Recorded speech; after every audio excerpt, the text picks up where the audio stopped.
long, so we can talk over it. Um,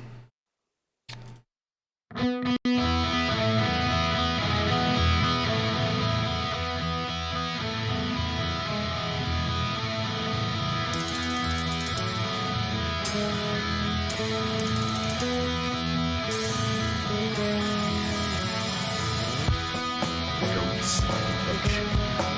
Perfection is futile. Seek everything more.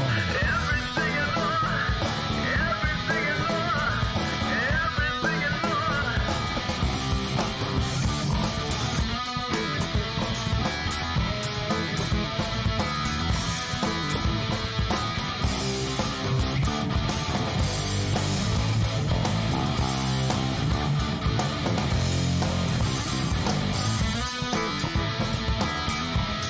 You ain't got far to go. You've been true. You've been everything and more. You're so you. Maybe that's the problem. You've got much too much to do. You ain't got far to go. In fact, you're already there. You're everything and more. You're everything and more, baby.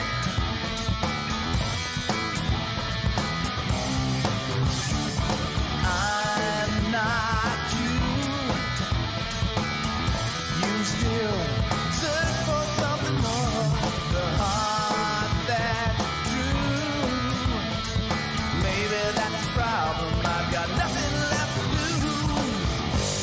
I ain't got far to go. In fact, I'm already there. It's everything and more. Everything and more.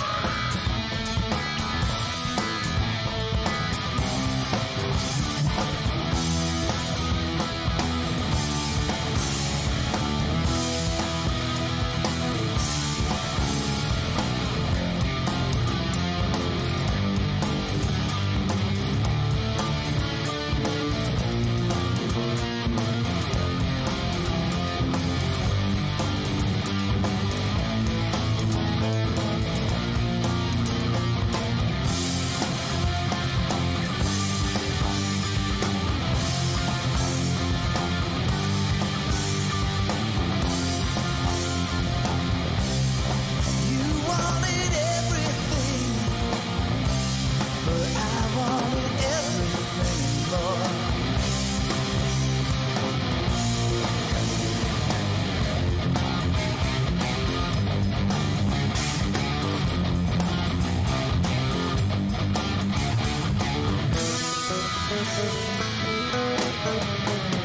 Now it's true. Back where I started. Life is everything and more. You're still you. You haven't changed. Baby, there's no problem. You just live with what you choose. We ain't got far to go. In fact, we're already there. With everything and more. Everything and more. Everything and more. Everything more. Everything more. Everything more. Everything and more. Everything more. Everything more. Everything more. Everything and more. Everything more. Everything more. Everything and more. You're everything and more, baby. Ladies and gentlemen, boys and girls, corn dog lovers of all ages, welcome to In the Box with your hosts, Matt and Adam. Everybody get.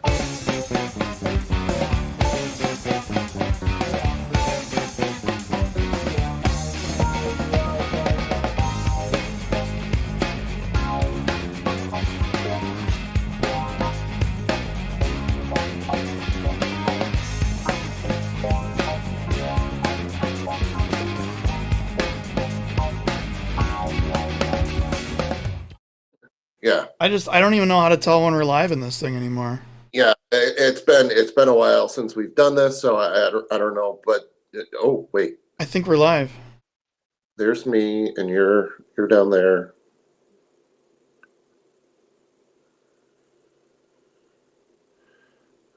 Hi, YouTube. Hello, YouTube. Do you guys remember us? Dude, I don't remember. What do we do now? We just talk about stuff for 2 hours and then log off? Well, here, can we ask Kansas City Comets announcer Nick Vassos what to do? Nick, how do we do this? Yeah. So, Matt, how do we do this? Oh, okay. There you go. So funny story about that. I almost got another concussion from Hannah this weekend. She was throwing. So my mom got us this indoor snowball kit, Oh boy. and it's just these like fluffy balls they look like snowballs. And she chucked one at me, and it got me square in the forehead. So I have a video somewhere. It shows up on my Facebook memories every year. This was 6 years ago. A friend of mine kind of talked me into playing in his indoor league. This is my whole story. I hadn't played a soccer game in over 25 years. Never played goalie. So the obvious choice for what to do is to play goalie in an indoor game. yes, yep. Top of the arc, restart, 3-man wall, and it hits him right here. The wall is right there on the line, Yeah, and just pegged him right in the face. And I mean, he was down. And the first thing he says was, "I blocked it." that reminds me of the story that Ryan Hall was telling us about. How was it his eye socket? Oh, Or something like Mauricio Salas, like that guy's got one heck of a foot. yeah. So Alex says we got to get you in a concussion. Alec's here. Well, yeah, he kind of said he was going to be here, and so he's in the chat wondering what's going on, and Oh, because he messaged me, and I can't back out, okay. but I almost forgot that Alec was joining us. No, I didn't. no, you really didn't, because that's all we've been talking about all day. Well, Yeah. not all day, but Half the day. at least half. Part of the day. Part of the day. I would say a good 5-10 minutes. Anyways. I mean, that's most of the day because that's how we do our scheduling. So we don't schedule anyone for months, and then we spend 5 or 10 minutes, and then we got the next 5 weeks booked. But we don't really have the next 5 weeks. No, booked. we need It's to do that. Yeah, we do. But I mean, it took us 3 weeks to get this. So Yeah. So, let's see. 2 Fridays ago. So we've been doing at work. We've been doing a big data center migration to a new data center. It's only one floor below the existing data center, and it makes perfect sense to put a data center in the basement, like 200 feet from Lake Michigan. But that's another story. We're in the middle of this migration, and we've been moving stuff over. And 2 Fridays ago, the shit hit the fan. We got called into a call at about 10:30 a.m. I didn't log off that call until 10 p.m. that night. Saturday, we reconvened at 10:30 a.m. I didn't get off that call until, was it 8:30 p.m.? Sunday, 2 of us were working on things back and forth, probably spent about 4 hours. And then Monday we got on the call starting at 8:30 a.m. right away and didn't log off until 8 p.m. Somewhere around 5, I realized we didn't really get anywhere between Friday and Monday with any of our troubleshooting. We just did all these ridiculous tests back and forth, and it was a network issue. And I'm like, yeah, I'm not going to be able to do the show because even if we get done in time, which we did, I wasn't going to be ready. So what was the issue? Did someone's mother pick up the phone and lost AOL dial-up connection? No. So when they first connected the 2 data centers, they had some kind of network loop that took down both data centers because why not? So they created a blacklist feature that was supposed to, instead of doing a loop, was supposed to only go this way or that way and not go the full circle around. Well, when they did that, they basically blocked off all the traffic from going one way or another. So we would do like an upload or a download would be perfectly fine. Upload would be like 30 times slower. And we didn't really notice until we got like 1,000 servers over there. Wow. So, Alec, if you're on an iPhone, try opening the link in Safari. Yes, that's what I did. If you're not on an iPhone,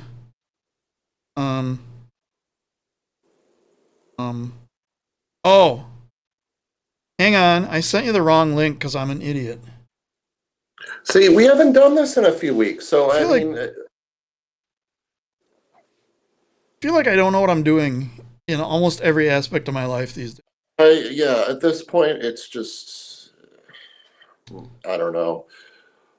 Wake up, oh wait, half an hour earlier now, because my commute is like 20 minutes longer. Yeah.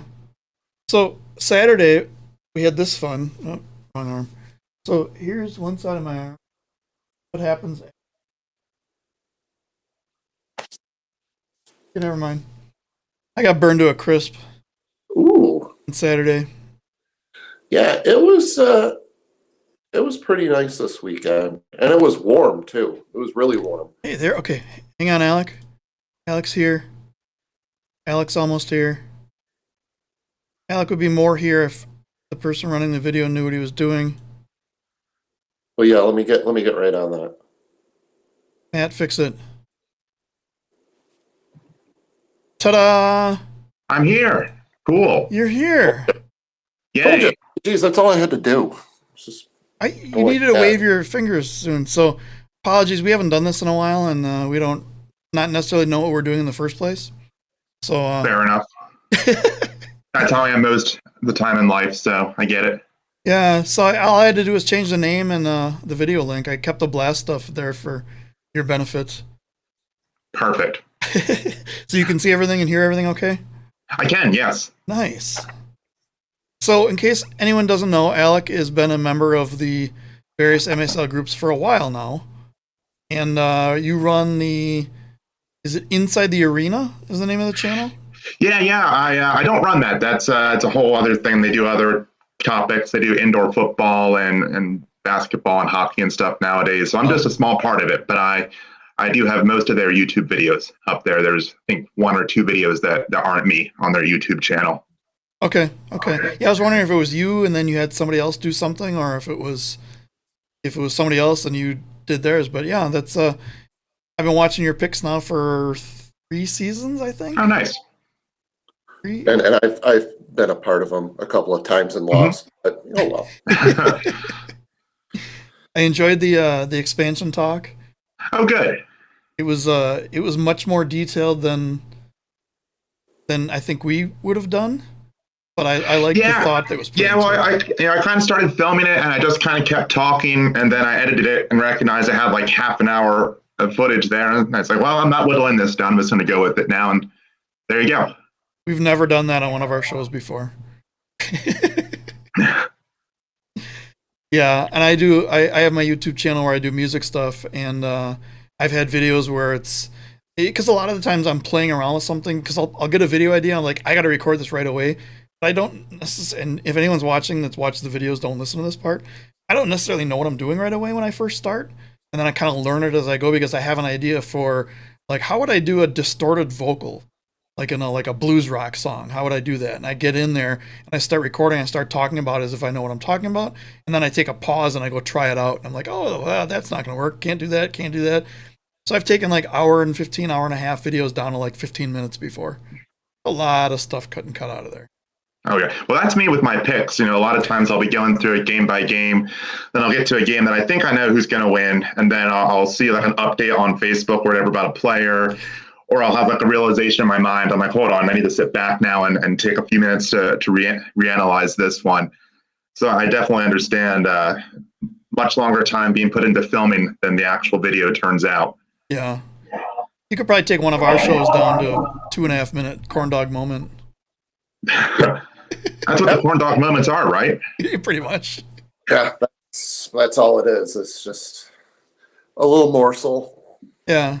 So if you missed the episode, just watch the 3-minute corn dog moment. No, don't do that. Really don't do that. No. Unable You can to. watch the whole thing if you want. Are we live? I don't know. Why can't I add a markers appear in the video? But trying to add these streams. So YouTube has a feature where when we're live, I can hit marker, and when I go edit the video later on, it actually has a marker there. And to do corn dog moments, Oh, be like, wait, because Gio used to sit there and watch the entire video and just pick out moments that he liked. And now if I put a marker there, I can just go and grab that part. I don't have to find, wherever it is. I just like, oh, it's probably 30 seconds before whatever I hit the marker. It's giving me a weird error because YouTube hates it. We'll see if it works. I think YouTube hates a lot of people. I don't think you're alone in that. Yeah, but it's so much more friendly and easier to work with than Facebook was. Oh, I forgot y'all did Facebook for a while. Yeah. Yeah, Facebook was ugly, and then they would change how they would present stuff every week. And like Matt and I spent 45 minutes that first night just trying to figure out how to get it to work. Yeah. And then I had Facebook. They got rid of their feature where you can invite a person. Okay, now what do we do? Well, we have to use Zoom. Okay, who has a Zoom account that I know? Quick. Hey, can I borrow your Zoom account? Okay, great. Get the Zoom account all set up. Do you remember when you were was it you that was troubleshooting for Nick Pereira? Yeah. When he was trying to figure out how to get Danny on the show, and it's like, no, you can't invite anybody. Yep, I've helped both the Tacoma Stars and the Baltimore Blast organizations with their Zoom issues. No, there you go. Get resume builders there. Yeah. In fact, I've helped Gianni on more than one occasion. So there's that. So what's going on in the indoor world recently? Anything fun and exciting that we can? I definitely want to dive into that expansion video you made, because there were a lot of great points that you made, and I saw a post that there are owners meetings in Dallas going on right now. Oh, okay. I didn't see that, but that's exciting.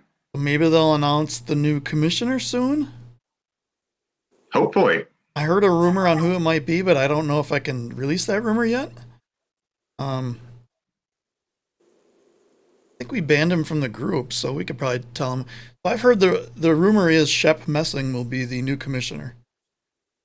He was a player from the 80s. He was either current or former MLS Red Bull, New York Red Bulls announcer.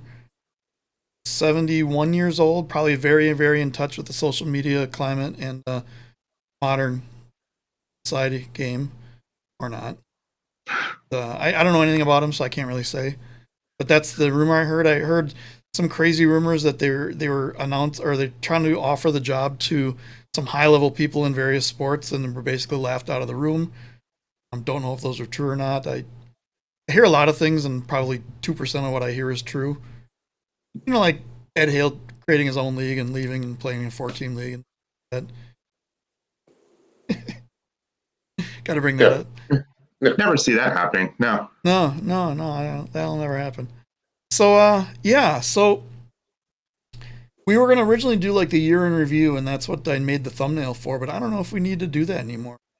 We were going to kind of go through all the 7 teams and just say what we think they need to do to get better next season. Do we want to do that, or we want to skip that, or? Yeah, sure, why not? Let's do it. I'm cool with it, yeah. All right, so if we go by the playoff ratings, just right off MASLsoccer.com. First place, San Diego Sockers. I think they need to learn how to play offense. I think the first couple of these are going to be really easy. They struggled for so long, and even in the playoffs, still kind of struggled. It was never the San Diego Sockers of old where we would watch them, with 4 or 5 perfect passes down the field, maybe one cool move, and then off the wall, another pass, backdoor goal. It was rough. I mean, they pulled out the wins, obviously, but it was not what I would have expected San Diego Sockers team, especially with the pieces they put. What do you guys think? Well, I agree. I think that it's going to be kind of interesting to see how they do once they don't have Vanzella back there anymore. They're only going to have, I guess they're only going to have Pardo. I don't know who their backup keeper was before they got Vanzella on loan. So it's to me interesting to see Pardo have to take on all the games. I mean, he's a great keeper. I think he's going to do very well, but it certainly helps to be able to do a tandem job with Vanzella back there as well. I think the backup goalie was Arriaga from either. Oh, he was from RGV, wasn't he? Yeah, he was from RGV. Oh, okay. He was Yeah. great. I liked him a he was. lot. He was Okay, so they do have someone good in Yeah. place then, yeah.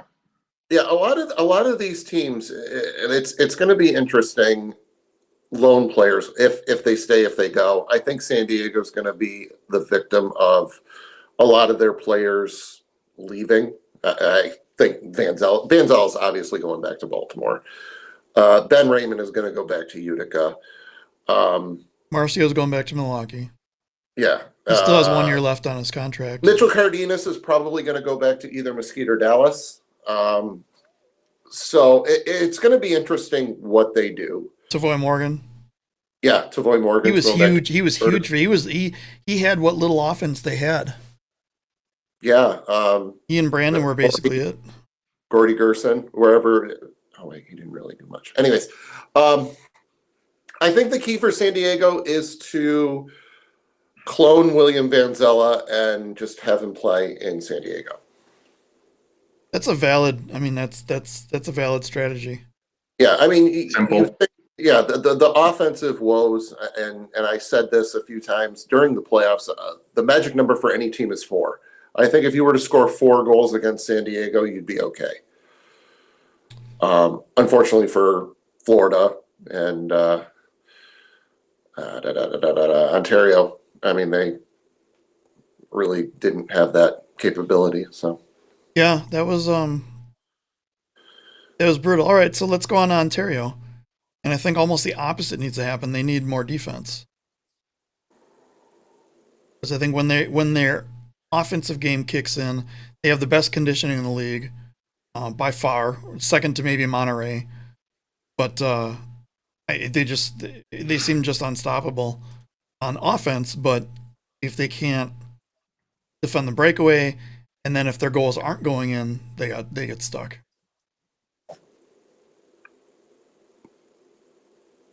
Yeah, I agree with that as well. I think that, as you said, when their offense was clicking, it was something else this season. It was, as an indoor fan, it was like a real joy to watch their offense go. They were just so amazing. But you're right, I didn't think their defense was bad necessarily, but I do think that relative to their offense, it needs some work. And if they could get that up to speed and keep their offense at the level that it was, and I think they're going to be right back there in the Ron Newman Cup next year. yeah, I think the key for Ontario is going to be. I think it's going to be depth. I mean, who do you have behind Clayson DeLima? We kind of saw that for a good 30 seconds during the finals. But I mean, that first line for Ontario is potent. It's amazing. After that, I mean, it kind of there's a little drop off, but I won't say it's a huge drop off. But yeah, I think depth for them. I think they're great offensively, and I think they're pretty good defensively. It's just maybe a couple more pieces in the back. Who will they lose? They only had one lone player, right? Well, Palmer was not alone. He was signing Right. before. So George DeLeon was the only lone player I think they had. Okay. Yep. I think they built, and that I was rooting for that because I don't know, watching your whole team get picked apart from lone players was like, and you guys too, it was just kind of brutal this last season.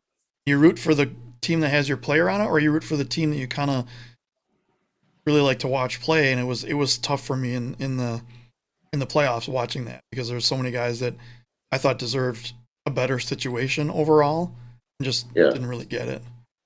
I'm waiting for Ben Raymond to tell me when the Ron Newman Cup's coming to Syracuse. That's all I'm waiting for. There you go. All right. So in third place now, I'm going by the playoff stats, and it's not that anyone decided these. These are all they punch all the numbers into their software, and it just lists things out. So it's going to go from Is this the power rankings? no. This is the number of wins, and then it goes down to like goal differentials. So I'm just Right. doing these in order from the site. This doesn't necessarily say what team placed where.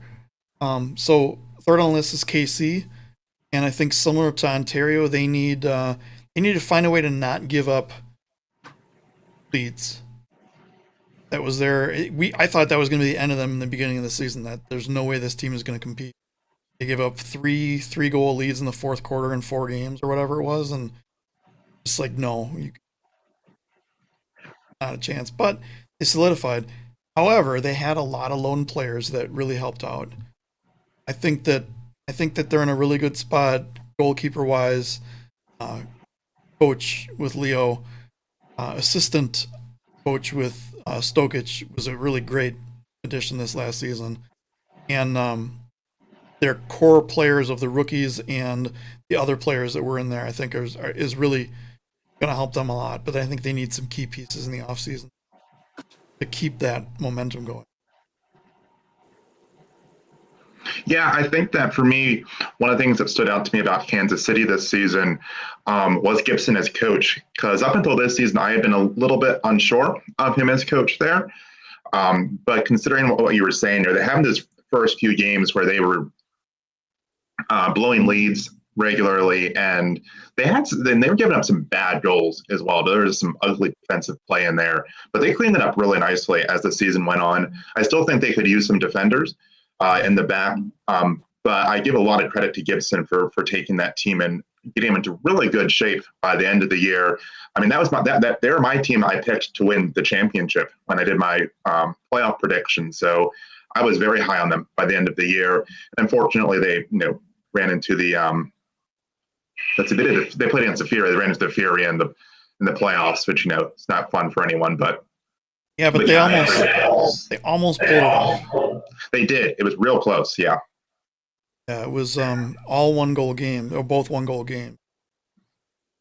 Yeah, for Kansas City, I think next season is going to be a stepping stone for them. I mean, we all saw what they did with a lot of their homegrown players, and a lot of them, I would imagine all of them will be back. I think in the offseason you need to replace Dominic Francis because he's going to go back to Harrisburg. So definitely that's the only thing I think they would need is just a playmaker in the midfield. But besides that, I mean, their depth was good, goalie was good, and towards the end of the season, they really showed us a lot. It'd be kind of cool to see Stokic take over as head coach, though. It would be interesting. In my opinion, what I saw up close and personal, he's passionate. Like, he's really into it. So I think that even showed through the broadcast pretty well. I don't know for sure how the system works there, but it really looks like him and Gibson really take on about equal levels of responsibility for those teams. You could kind of flip flop the coach and assistant coach titles. It looked like. Yeah. So yeah, I'd be cool with seeing him take on the head coach role, especially because I tend to think that. I mean, I'm cool with player coaches, but I feel like a team is better set up for success if they have a coach who's behind the bench all game. Yep. Yeah, I agree with that too. I think it's tough to be able to. I still can't picture how someone can be a coach on the field and worry about their own playing plus what's going on everywhere else. It seems brutal. I will say I think Nick Pereira does a pretty good job with it. I think he's a really good coach in the sense that when his team is struggling, he's usually the guy who steps up, scores a goal, gets the team back on even footing, and gets them back on track. Then I think I see that from him a lot. So I think he does a great job with it. But as a whole, I agree. I think it's difficult to play and coach at the same time. Yeah. And I mean, especially when you're going through and doing maybe GM roles as well. Mm-hmm. So I know Nick said a lot of times he was doing player kind of figuring out who's going to play in what game during practice, or maybe he has to cut a guy, or he's signing a guy that's going to replace a first string guy, that kind of thing. I think that might be a little tough too. I'm sure. All right, so speaking of Nick Pereira, next on the list is Tacoma, and I'll just keep going on these. I think Tacoma needs to not have COVID for half the season because they never really. And this will come up again with St. Louis. I don't think they had more than 2 games in a row where they had the same personnel on the field. It was just a constant revolving door and subs and different people. But I really thought they were going to be able to pull things together, and they really struggled. Yeah, I mean, I think that's a fair point that we didn't really get to see the true stars this year. I'll tell you that watching a player that you no longer have on your team and seeing them on another team really makes you miss them. And for me, that was Vinny Dantas this year. He's a great player, and I always loved having him on the blast. But you don't recognize just how much you appreciate having a player like that until you see him score goals for another team. So yeah, I think that they have the pieces there. As you said, it's just a matter of all of them being on the field at the same time. And I mean, they lost both games. Are you hearing that feedback? Let me Yeah, a little bit. let me see if I can get rid of that. They only lost both games by 1 to the Sockers, but that seems to be like standard, status quo for a Sockers Tacoma game. Just seems to be like, oh well, we're just gonna play Tacoma every time and beat them by 1 goal, and we're comfortable with that. And Tacoma's like, what can we do to beat these guys by less than 1 goal? Yeah, exactly. Yeah, I had high hopes for Tacoma. I had them winning the whole thing. I think for them, they're probably going to have to look at a backup keeper. I don't see Toth and Waltman. I don't see Waltman being there. I could see Toth playing for a while longer, but I think Danny's going to maybe step back a little bit. So I think a backup keeper would be key for them. Yeah, I mean, staying healthy, COVID. I think they played. I think they played great. Besides that, Yeah. but Yeah, I think you're looking at their issues more of on the defensive side of the ball. Yeah. Yeah, I'm still a fan of the team. I think of all the teams, they may need the least amount of tweaking. Because there wasn't really anything, if you look at their team, there wasn't anything big that stood out. Like San Diego was easy. You guys need to score more goals. Kansas City was easy. You guys need to not give up as many goals.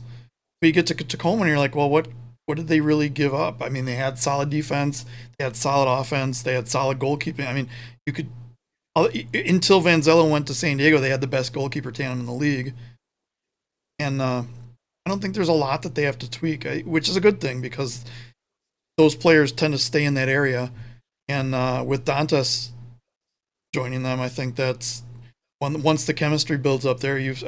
Alec, you've seen what he can do. It's kind of brutal. Mm-hmm.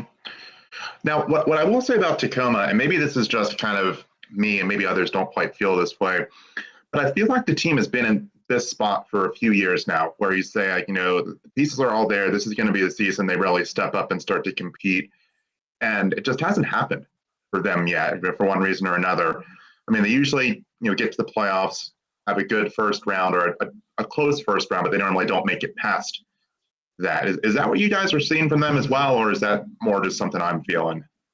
Yeah, Tacoma seemed like the league. All right, say something, Alec. Hello? Something? Okay, something. There we go. That might work better. Okay, cool. Yeah, I think I got it now. Tacoma was always the inconsistent team. It's like, is this going to be the team that plays Monterey to a 1-goal victory, or is this going to team who plays Ontario and loses by 5? And we saw that for a number of years, and then they got playoffs where maybe in the first round they win or don't win, or even up to the playoffs where they either don't make it or they make it because they're always up against Ontario for that last spot in the West. I think you're right, But then again, when I think about it, it's kind of like when we went last year with the all league teams. Like, who do we take out if we don't think this person should have been there? Or if we think they missed a person, who do you take out to put that person in? It's like, oh, now that we look at it, you really do anything. I think it's almost the same kind of thing. There's probably some key pieces that they could go after here and there, but I would be afraid of upsetting the balance that they have right now. That's fair. Yeah. So I can kind of compare Tacoma to a team that played last year that has similar characteristics, and that's Utica. Utica and slash Syracuse have had consistent seasons. Fine. When they hit the playoffs, they always play that one team. And I'm not going to mention who it is. Always lose. Yeah, What I'm team not. is that, Matt? I don't Just know. for clarification. I don't know. I'll point to this one In right fact, here. it's a funny thing you mentioned that. So I got this little video that let's play for a second. Hey everyone, I'm Alec, and welcome to another edition of All Blast All this week. Blast, blast, blast, blast, blast, blast, blast, blast, blast, blast, blast, blast. And with that, I think we'll wrap up this edition of All Blast All this week. But make sure you come back next week for another new episode. In the meantime, blast, blast, blast, blast, blast, blast, blast, blast, blast. Greatest video ever. You have a little more hair now than you did then. A little bit, yeah. Yeah. It's kind of the whole COVID due coming out. Yeah. Yeah. But no, I think Tacoma's got all the good pieces, and it's just like getting over that hump. And it's the same here in Utica, where it's always finish second and always play Baltimore and always lose. And it's like, oh, this is going to be our season. And oh, this is going to be our season. It never is. So yeah, I saw the same. I see the same thing in Tacoma. It's not just Utica or Syracuse. Milwaukee did the same thing where they couldn't get past KC year after year after year, and then they finally did, and they're one goal away from beating the Blast, and Hoxie comes in, and Hoxie's the game up, and then that's the end of that. Well, yeah, that's what happened 2 years ago. Utica wins in Baltimore, and I'm in a packed restaurant, and everyone's like, "Oh yeah, we're going to the next round," and I'm like, "Guys, hold up. There's a lot of history. Hold on." Yeah. And Hoxie showed up during the mini game and did his thing, and there we go. Hoxie and DeSantos. Yes. Yep. Yeah. Yeah. And I mean, the Milwaukee goal, I'll never forget it because it was a restart, like right in the middle of the field, and the entire defense was around there trying to figure out what was going on. Hoxie's just like, I'm kicking this thing off, and bam, bam, bam, and it was gone. And the fans were like, they can't do that. I'm like, no, they can. There's nothing wrong with that. The Blast do that a lot. They're very aware of what the free kick rules are in the league, and they get it off as quickly as they can. So were the San Diego Sockers at the All-Star game. Yeah. And the Solicitor Sonora before the season when they kept playing the Blast in the championship games. The Blast, I don't understand how they get away with that kickoff. Where they kick it back and the guy just launches it in the corner, and then they do like a off the wall right in the goal, and the other team's just like sleeping.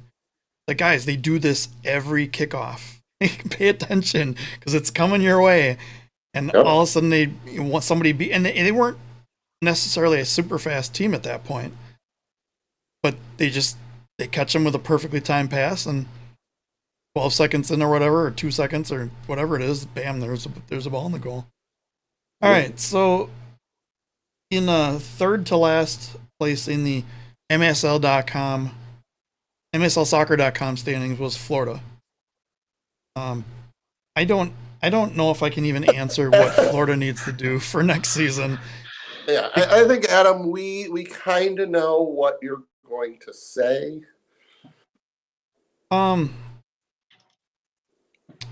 So next on the list is, where do you begin? well, where do I begin? I mean, they have such a stacked roster that they had guys sitting out that were normally starters. because of all the people that they brought in. Of course, with all lone players they brought in, they're promising them starting positions. You're not gonna go from Milwaukee, Utica, Baltimore down to Florida to sit on the bench and to play second string. You're gonna sign a thing saying, yeah, if I'm signing with you, I'm playing every game.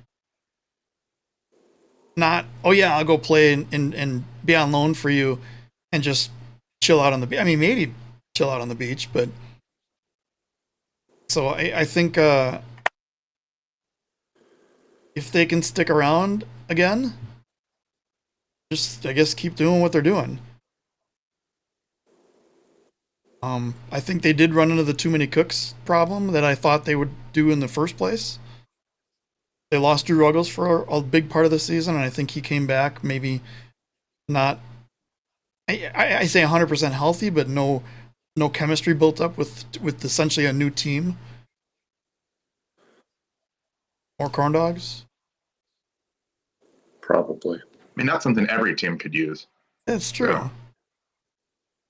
I want a corn dog, Mr. Corn Dog. Hey, Gio's here. Hey, Gio. How's it going?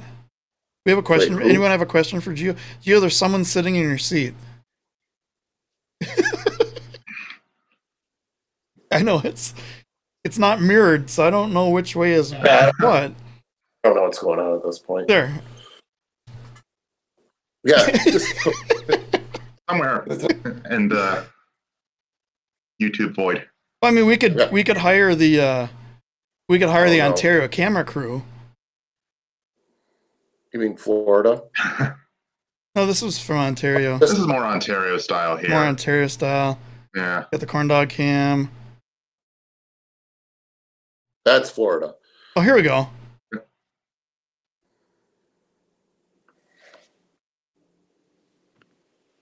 Oh wait, we missed a goal. Let's go back to the main screen. Sorry.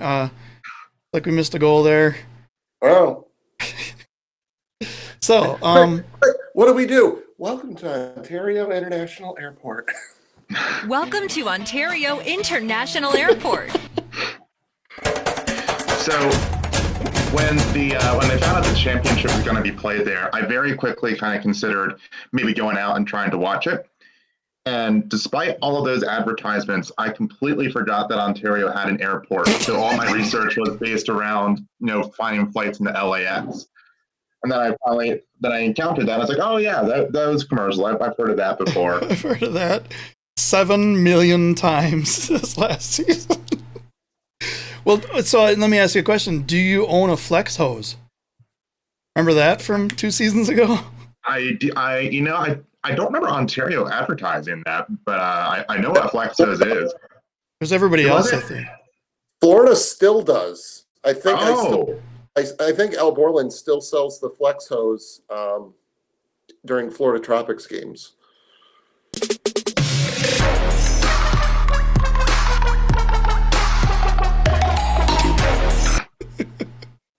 I got them all. And if you're in the mood for a cannoli donut, actually, I highly recommend trying to get a cannoli donut from Donut Delight, Ooh. which is Soccer Sam's company. And in case you forget, So,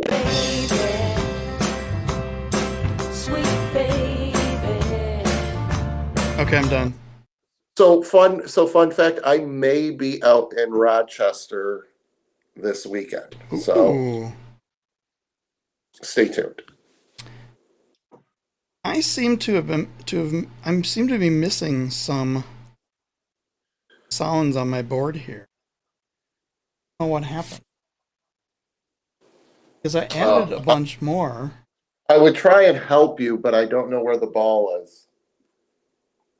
Slippery balls. There we go. I added a ref's whistle in. I added the modem connection that we were talking about. I added that in. Something happened.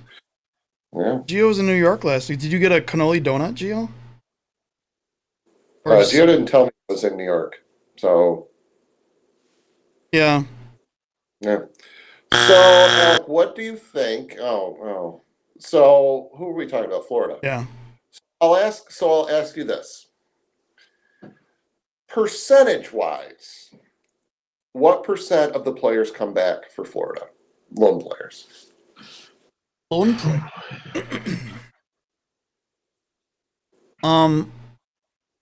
Who were the lone players? Yeah, I was gonna say I can only think of one lone player off the top of my head. Bennett.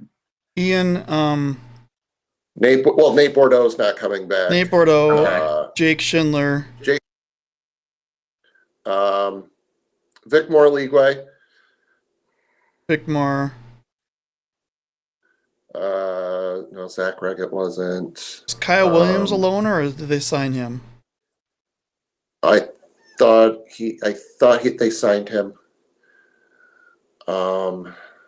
Lucio Gonzaga, was he signed? I think he was. I think so. That might be it.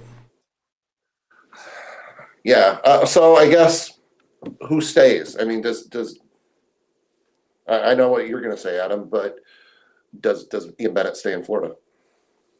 So I've had this conversation a lot with one person in particular, but with other people as well. Actually, with a number of people in particular. And the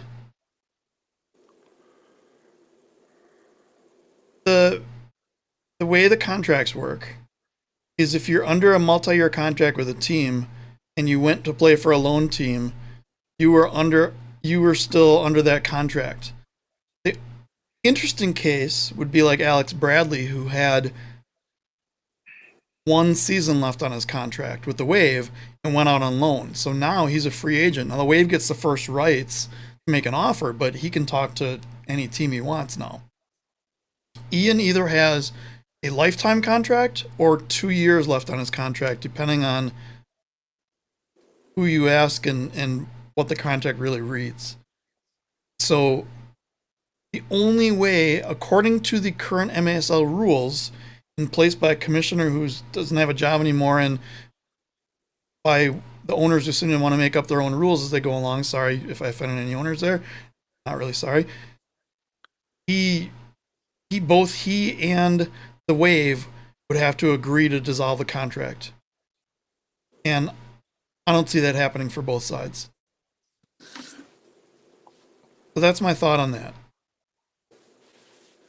So I would say it's impossible for him to go to another team other than the Wave, unless he decides that he just wants to play hardball and he's going to sit out. But then, knowing how stubborn our owner is on some things, and we'll get to that in a minute, I don't think he would actually let him be released from his contract. I think he would take the action of, well, if you're going to sit, then you sit. And I think because he certainly doesn't want him to go to Florida. I don't think any owners want their players to go to Florida at this point. Yeah. Yeah, LaSharon said she tried to order cannoli donut and about cried to know what it would cost to ship to me. Yes, same here. But I will do a review of said cannoli donuts Saturday.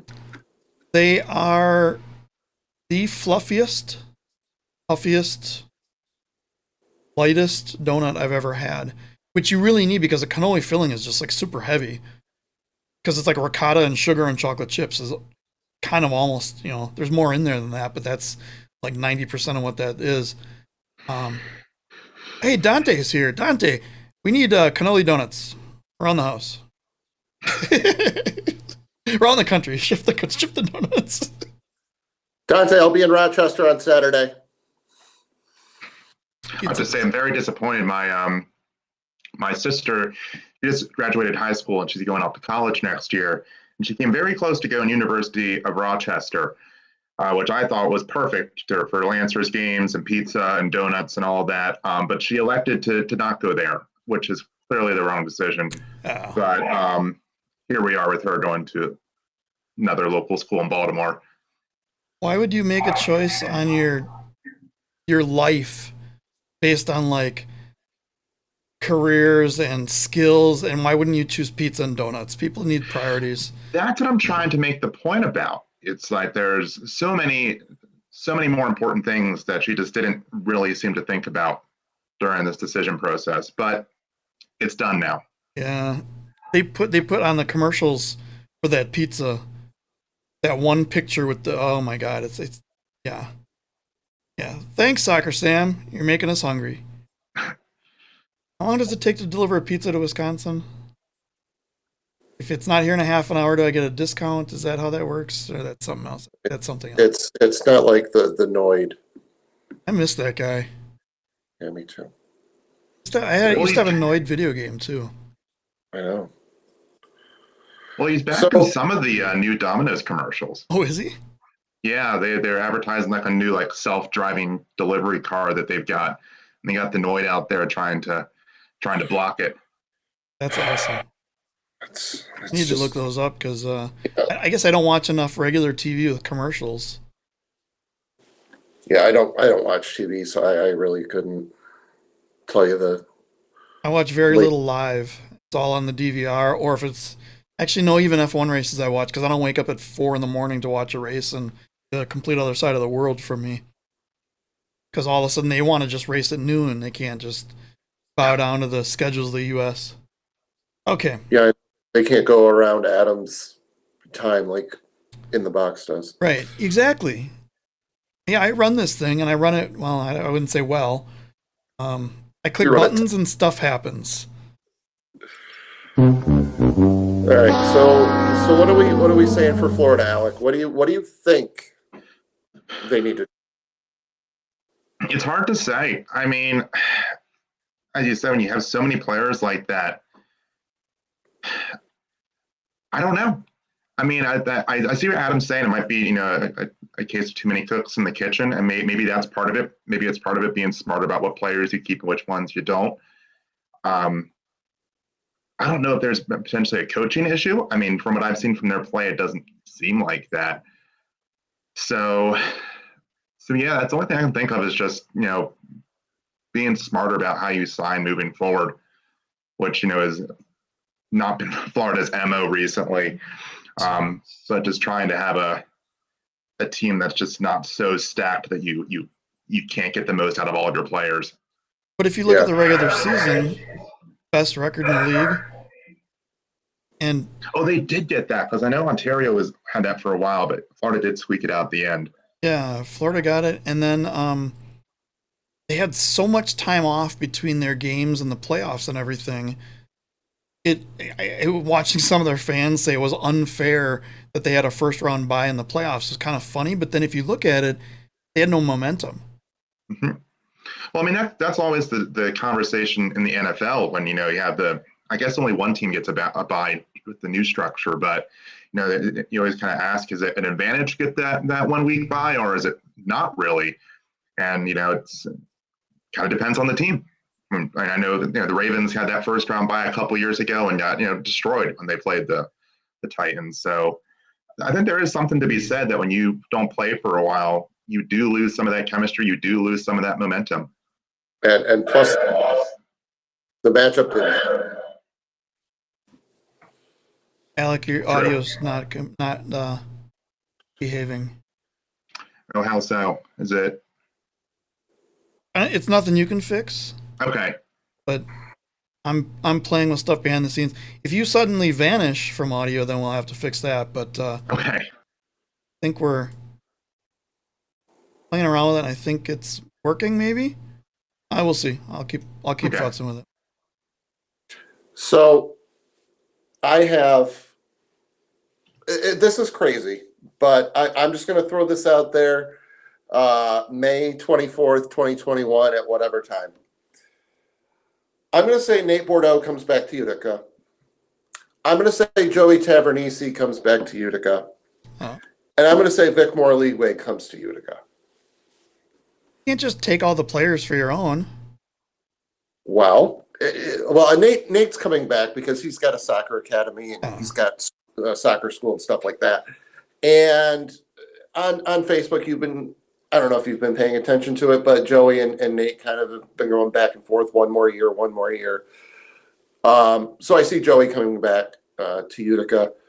And in my talking to Vic Moore, if COVID didn't happen, I think he was going to play for Utica. He had a good contract offer from Utica. So I think if Utica plays, I think it would be great to see him in Utica. So I think those three guys are going to be in Utica. The rest, I mean, I'm not exactly sure. I do see Ian going back to Milwaukee. So maybe it's like we're going to talk about how they're going to play similar to like 2 years ago or something. Yeah, Milwaukee's going to be interesting for sure. There are so Vega retired. Vandegrift went to Florida. Drew went to Florida the year before. Max went to St. Louis. Who else? Alex Bradley may not stay. He may go to another team. Still issues with visas for Renault, possibly Shamale, Lemos, Chino. I know they're doing all those in a batch. So they say that, okay, well, we're gonna try to get everyone, done at the same time, but who knows what's gonna happen there. We do have Isaac Pereira back. He went to Legans in La Liga, the reserve, like second squad, and he's back now in the States. So I don't know if that didn't work out or he decided to come back or whatever happened, but I think he's going to be back here. But we're going to have most of the players. There were a lot of young players that were kind of coming up through the ranks that were showing off, showing their skills really well last season, 2 seasons ago now, I guess. But goalkeeper is going to be a big question. The defense is going to be a big question. And the team is basically silent because they're in their baseball season. Wave is playing second fiddle. More on that going up. Let's go on to Dallas. So I think we've said it all year long. Dallas needs a new coach. Dallas is so. I don't know if you know this, Alec, but Bozis is majority owner and coach. Okay, I did not know that. Or at least maybe not majority, but at least a giant chunk of it, so that he would essentially have to fire himself from coach. Ah, okay, yes. And I think a responsible owner would do that, but I think someone with passion for the game probably doesn't see himself firing himself to hire someone else, because think of like Jerry Jones in Dallas, how he's all running down on the field whenever they're doing bad, which is every other game for the last 25 years. Oops, did I say that out loud? And Or anything? yeah, it's tough because I think they have a lot of talent on that team. D'Souza almost won the scoring title despite winning 2 games or 3 or whatever it was. How many games did they win? 1. Oh, then they made one. Okay, 1. Yeah, I was giving him more credit, and he still almost won the scoring title. They played teams hard. I mean, the one game they won was against essentially a M3 level squad that was all replacement players from the Tacoma area.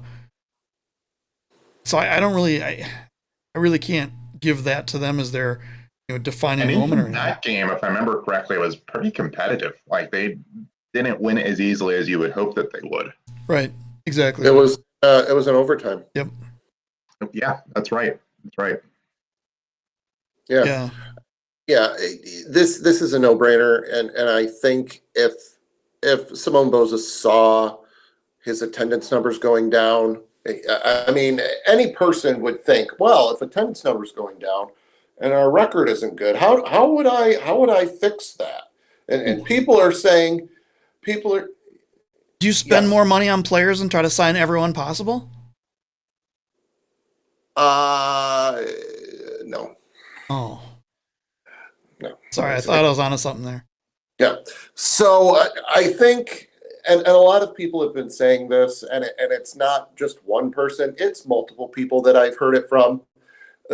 They were diehard Sidekicks fans, and Bozes came along, and they just turned into poo. When Mesquite came on board, half their fans left and were Mesquite fans, along with their players and their coaching. Yeah. So So here's a question about that.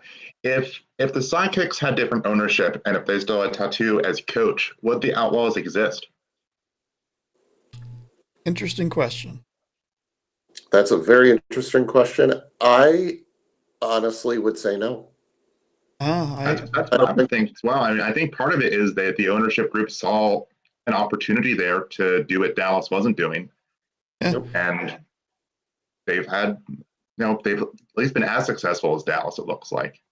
Well, they signed Tattoo right away, and like 4 or 5 players immediately went over there. I mean, like within seconds of the ink drying, players were over there, and the fans.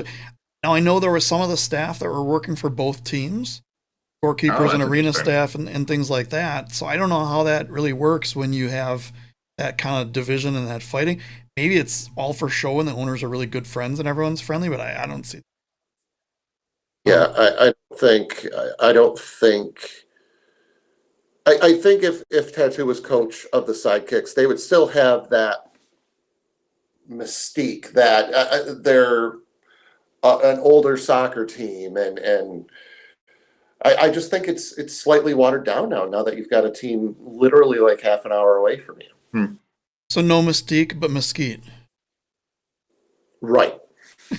So Adam, the other Adam G says, I think Gio's the next coach for Dallas since he would always pick them. That is true. He's due. Didn't Gio have them winning the championship this year? He had him winning You had him everything. winning like the Bundesliga, the Premier League. I mean, any league, Right. it was Dallas. International second division women's curling, he picked Dallas Sidekicks. Yeah, he picked Oh, okay. I don't know how that works, but he did. All right. So I think that's it for Dallas. I think Dallas has a really good core. I mean, they have, I don't know if you knew a guy named Rick Ardino played for Dallas last season. I'm not sure if they mentioned him on any of the Dallas broadcasts at all, but he did play.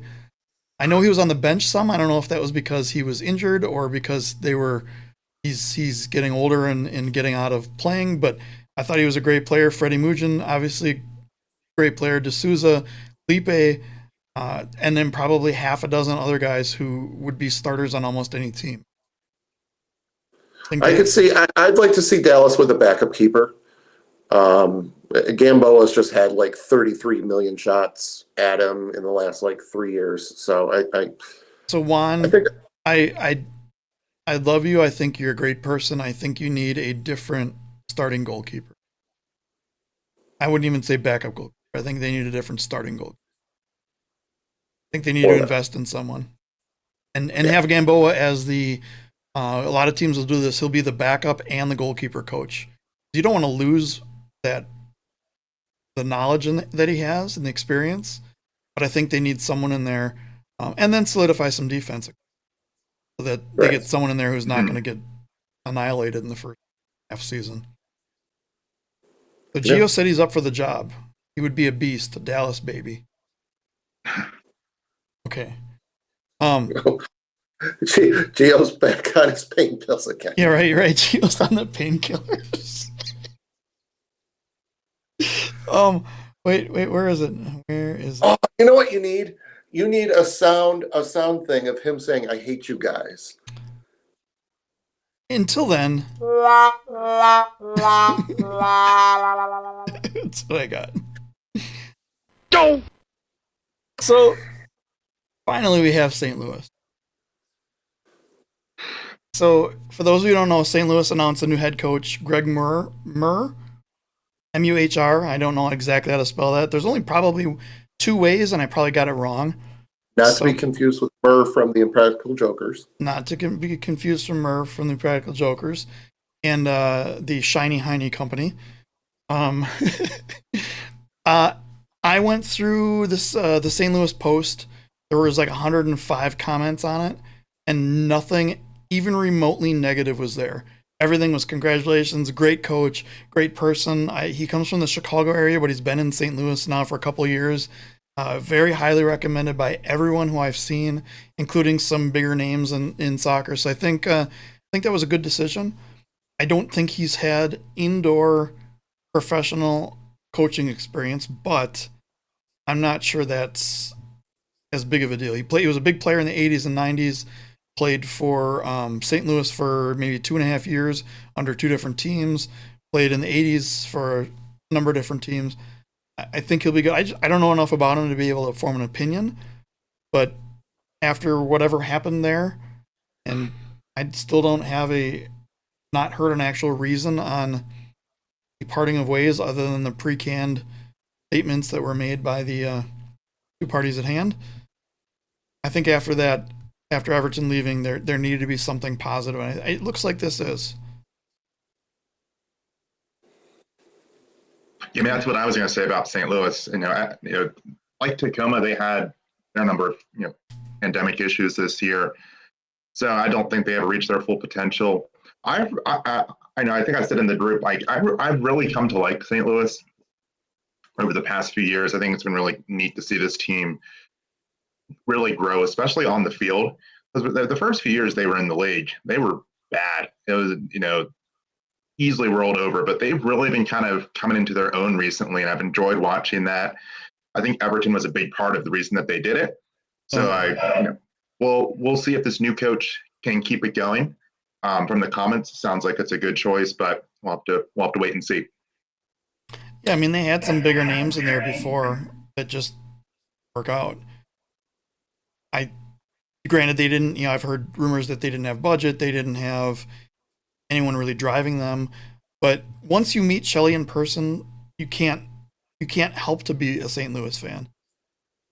When Matt and I met her in St. Louis, or in KC for the All-Star game, it was like, oh, this is like one of the coolest people I've ever met, and we need. I need to be a fan of what she's doing. I mean, I've only met her digitally, and I feel exactly the same way. It's a big reason that I've really come to like St. Louis. Yeah, I would like. Her, go ahead, Matt.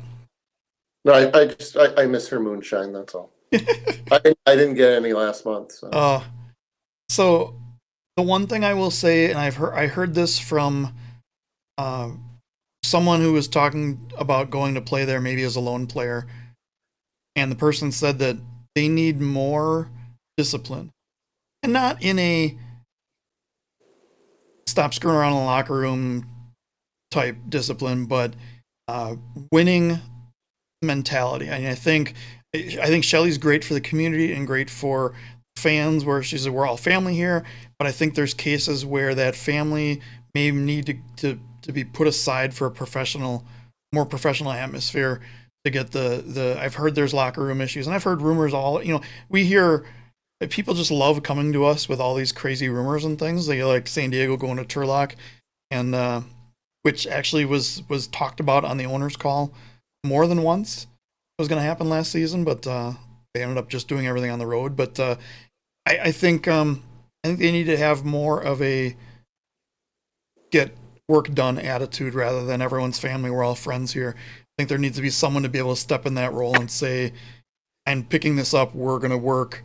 I heard a rumor that they want to do less of a possession game and more of a run and gun style.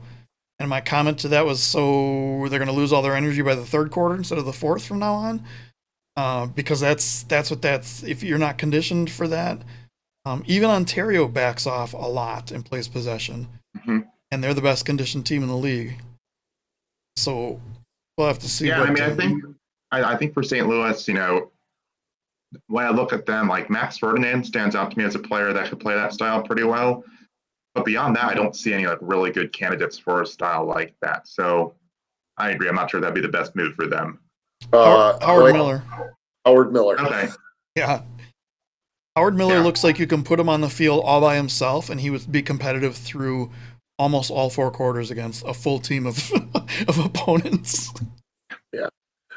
I mean, if it's run and gun, you're going to need a lot more players. I mean, Duduka, he is a big dude. I don't know if he is a fast big dude, but he is coming off of ACL surgery. So Achilles. I think or is it Achilles? Oh, okay. Maybe even worse than an ACL. Yeah, so it's just, you don't know how he's going to be. So I think for St. Louis, if you're going to adapt to a different style, you need to bring in players that are going to be wanting to do that style as well. So this is something that Gio would always say about Dallas. He said Dallas they don't coach the style that their players are. You can't come in as a coach and say this is going to be my style. And I'm not the rumor that I heard about the run and gun style didn't come from the coach at all. That was told to me well before the coach was even in the picture. You can't just say we want to do a run and gun style and then look at your players and go, how do we make it work? You have to look at your players and you have to then come up with your style based on your players. St. Louis has a big team. Duduka, JT, Mijatovic. Guarantee. Did you see his jerseys on sale for $30? His former Blast jerseys on sale. Should I buy a guarantee jersey? Schmerman. And there's a bunch of others I'm forgetting.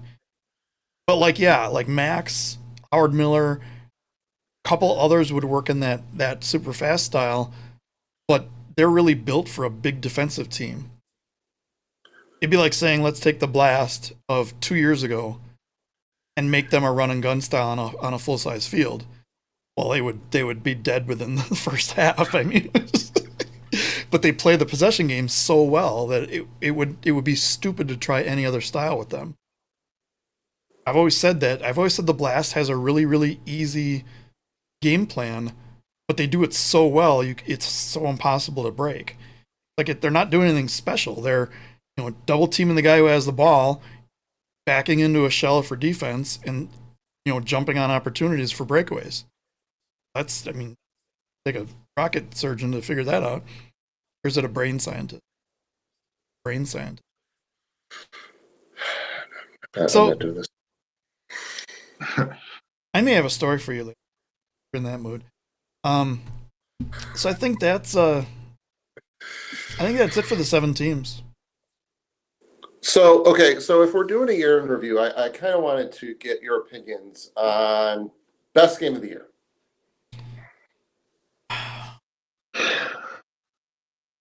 Alec, why don't you go first?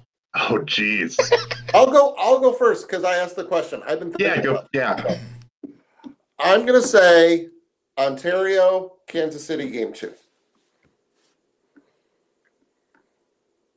The Dominic Francis overtime winner to take it to a mini game. That it was electric.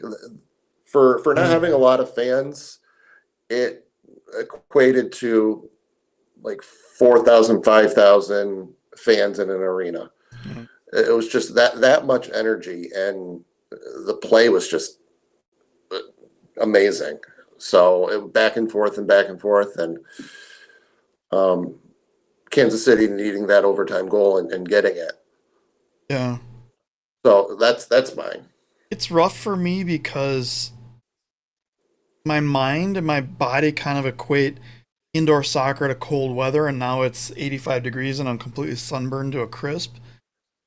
And it was only 5 weeks ago, but it seems like so long ago the season was played. And I think part of that was because I just wanted we got to a point later on in the season, I just wanted the season to end. And it wasn't like a normal season where I was like, oh, I don't want this season to end, I want to keep going.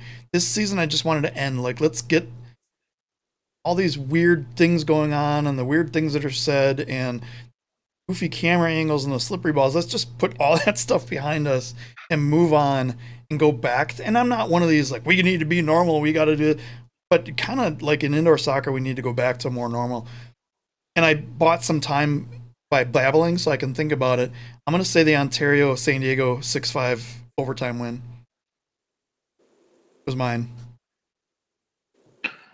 I'm gonna have to agree with Matt on this one. I mean, it's tough because I really think you could choose pretty much any of the games in the playoffs, except maybe those that had Dallas in them, and you'd have really solid candidates there. But that Ontario Kansas City series was just something else, and game 2 especially was just incredible. So I think I have to agree that was my game of the year.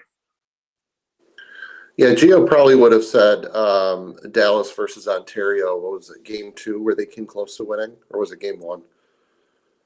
I think they were a bit closer in game 2, if I remember correctly. Yeah, he probably would have said. Well, game 1 was 9-7, game 2 was 10-7. Okay, Oh. so it was a bit closer in game one. But Yeah. so the way the announcers made it sound is anytime they were within 4 goals, it was a close game for them. It's just kind of this goofy, like, what are you guys talking about? But I will say, I want to look at the times here and get this right. What am I looking at? No idea. So if you want to have someone,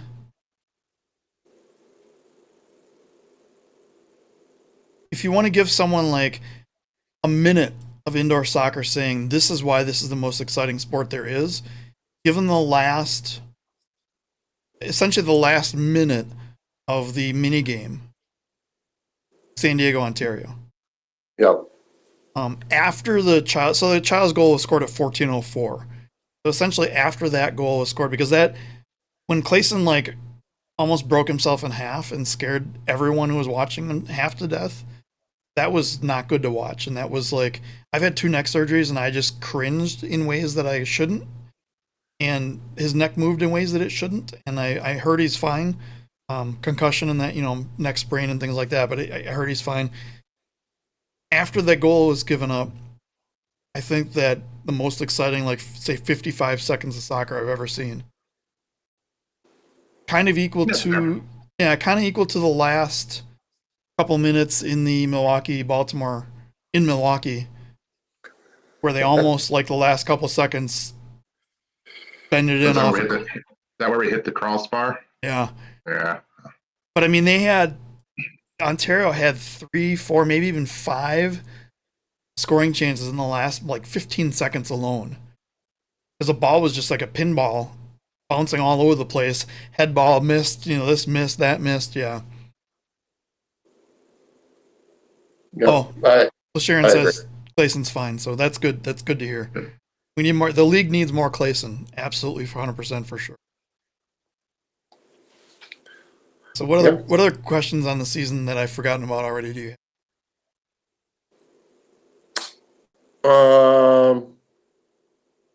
I don't know.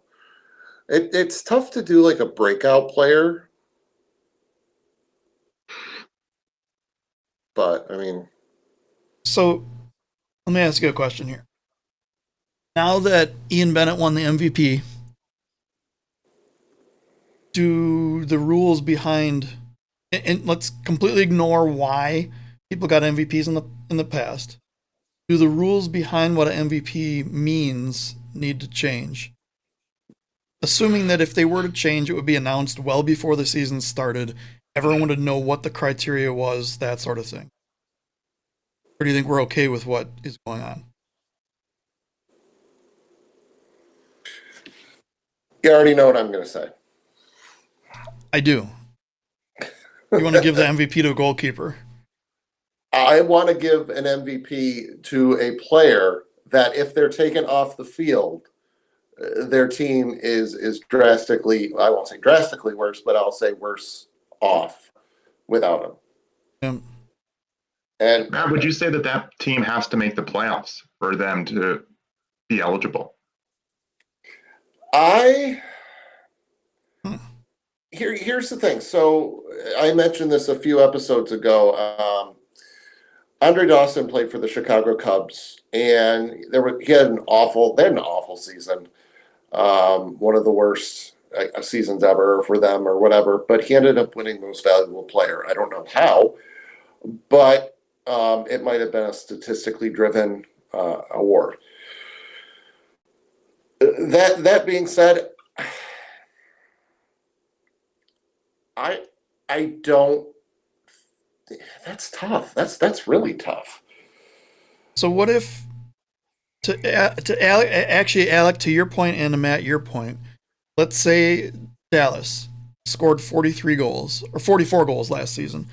Let's say that D'Souza scored 40 of them, but they only got 1 win that season. And let's ignore the fact that Ian Bennett didn't score that many goals. We'll just ignore that whole thing. If that situation happens, do you consider giving, because obviously if he's taken off the field, they don't score 43 goals or 44 goals or whatever it is, Now, you could argue that another player could step up and do it, and you could argue that, well, they can win one game without that guy. But just the fact that he's, 99.9% of your scoring, would that be a case for like an MVP situation? No. No, I don't think so. I think you have to put in better than one win. Because, okay, if you take him off the field, okay, you might not have gotten that one win. Okay, then you're 0-10 or 0-12 or whatever. And I think I'm good with that. I just figured that was a good question to tie both of your opinions together. No, I think that's it's an interesting point. And I think, it's not exclusive to arena soccer either. I think it's a conversation with a lot of sports circles.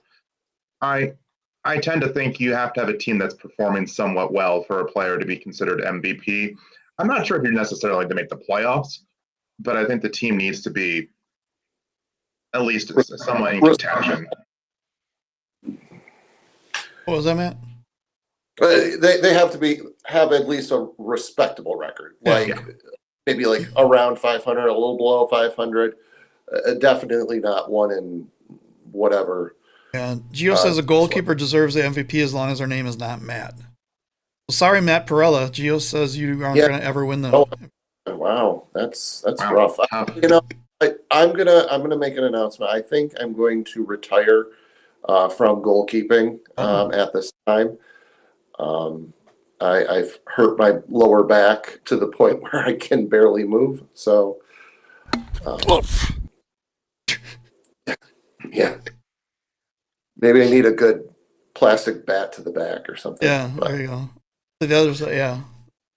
So, let's kind of skip around a little bit. I have a giant rant to go on, and we'll wait for that. But, congratulations on Monterey for 10 years of existence as a team. Yeah, I saw that on their social media. There was a futsal World Cup qualifier in the CONCACAF futsal tournament.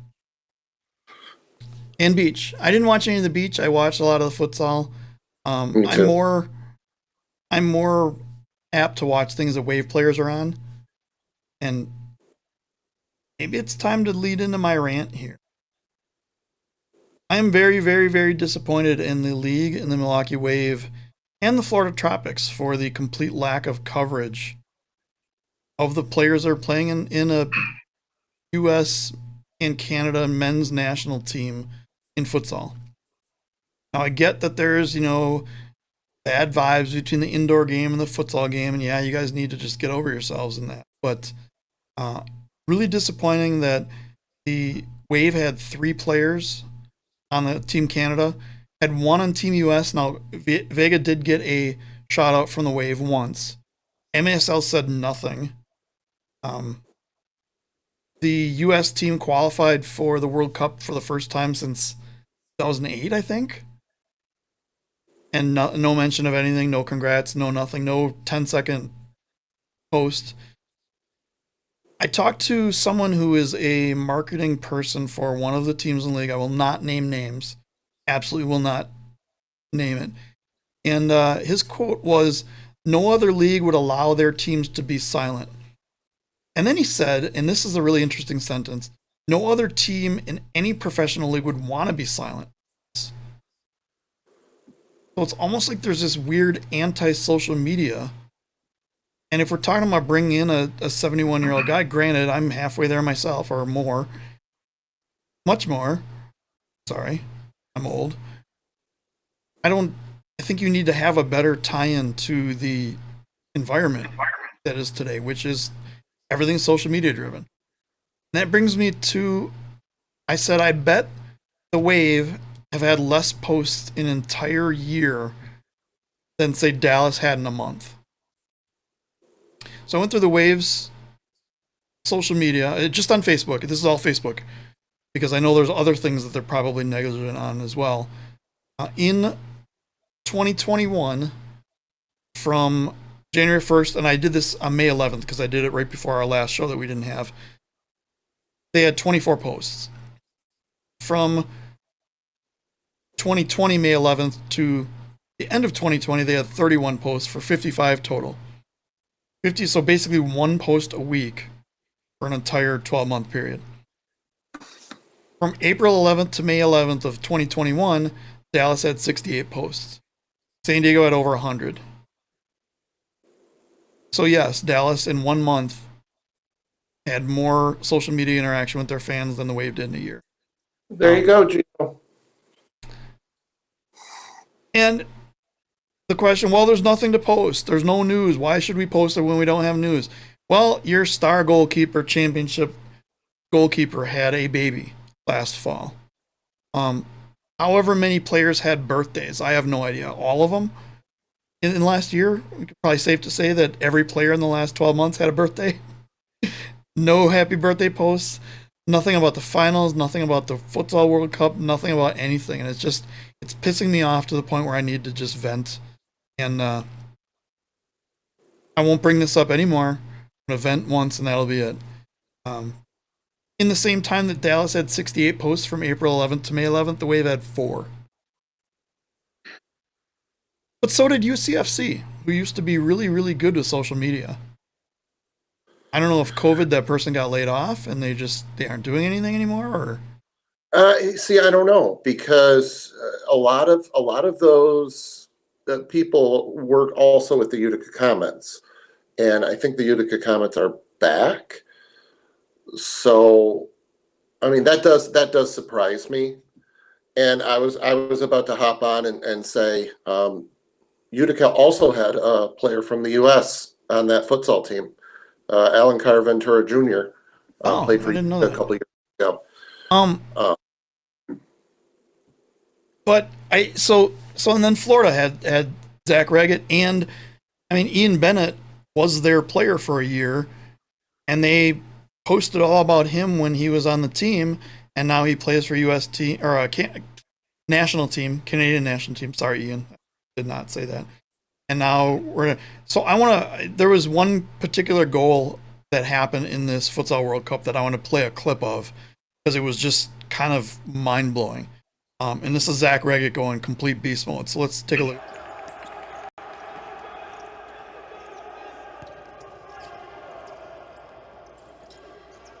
Gonzalez to Klepal. Raget, a nice flick. Raget chips it in! Brilliant!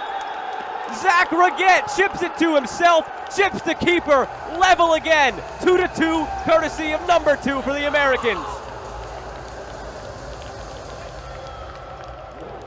A little scorpion flick and then a chip over Vargas. I talked to him right after that game, and I mean they didn't get the victory, but I mean I was like, dude, that goal was just sick, and he's like that. And in the first replay, you didn't see what he did with the ball, and then you see the weird scorpion little flick, and then the touch to chip. That should have been replayed by everyone, sent to Sports Center for top 10 plays of the week, everything, and we got the whole league with baseball's coming up, let's go play baseball. It pisses me off.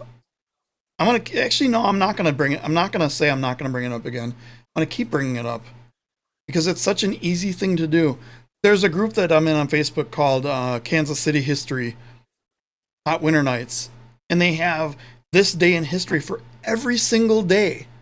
I don't think they ever miss a day. And granted, it goes back to the 70s, but the Wave has been around since 84. I'm sure all the Wave players were born sometime before 84 and did something in their lives before 84. You could say on this day in history, this player signed with this college to play this or whatever. Granted, you don't have to do every day, but more than 4 times in a month, more than 55 times in a year, more than once a week. It's interesting because I remember a while back I was talking with a marketing person, and I'm not sure how this necessarily translates to like arena soccer and just making people aware of a team. But they were talking about when you're trying to sell tickets to an event or a product or whatever. I think I'm probably going to butcher these statistics, but they said you need to tell 70% of people 7 times about whatever it is before they take action on it. And I look at like where these teams are right now with how much they're engaging. And it seems like they're just coming up well short of that. And it's just way too spaced out, and they're just not getting the information out there enough. I totally agree.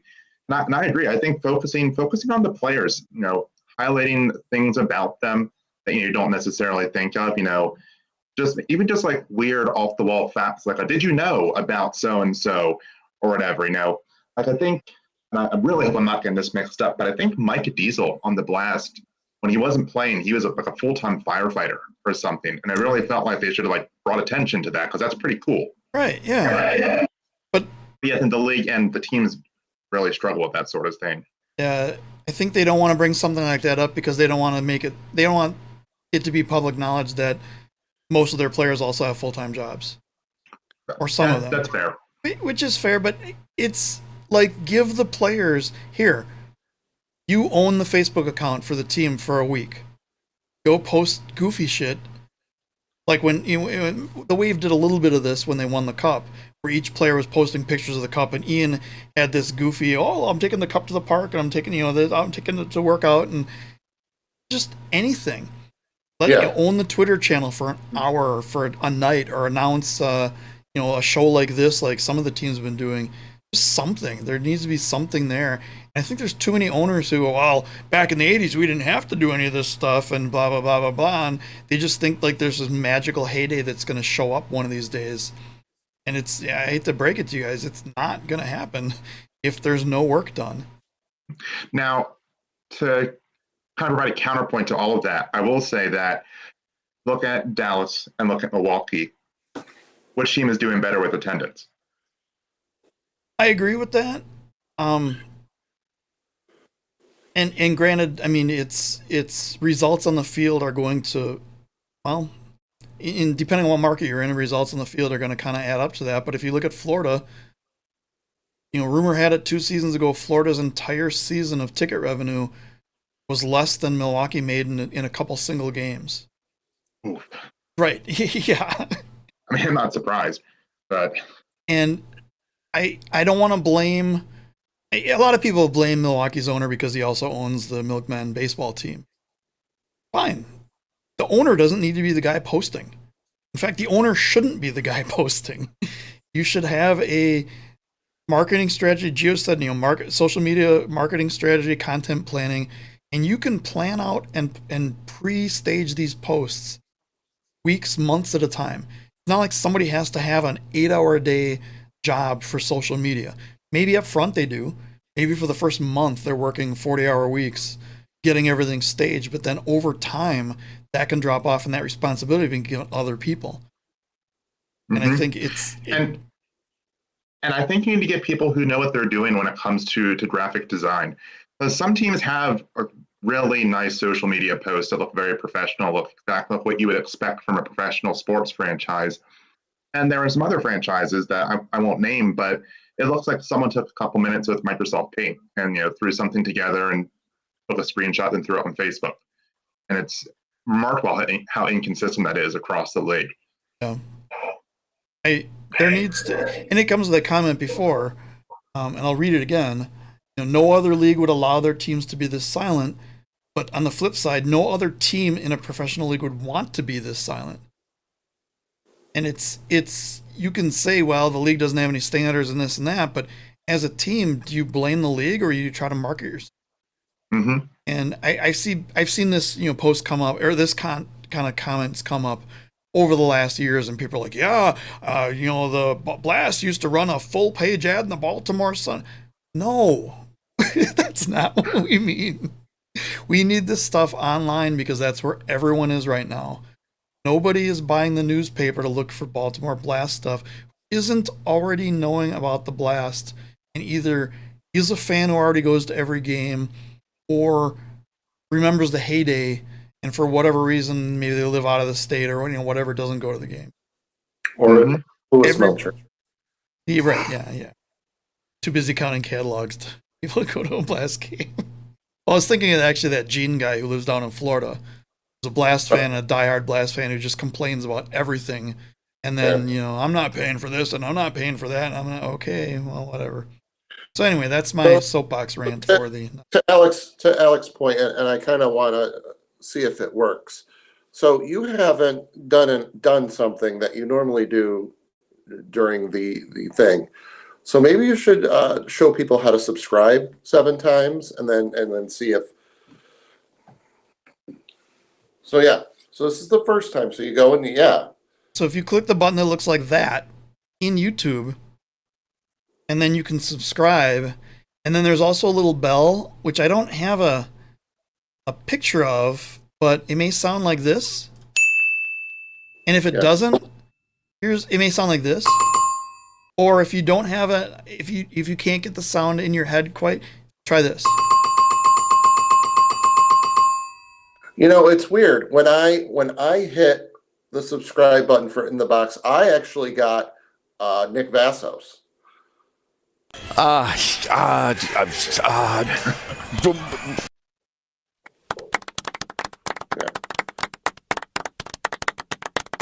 Or even this. I love that. It's going to be the best thing ever, forever. So anyway, and all 6 of you watching, please click the like button. Gio has a good point. The fans need to become advocates too. Adam, the other Adam G says, agree, the Wave should put something out there. Can't wait to see you guys in 21-22 since the Admirals already announced that they are returning. So Admirals are the Milwaukee Admirals AHL team. They play in the same arena that the Wave does.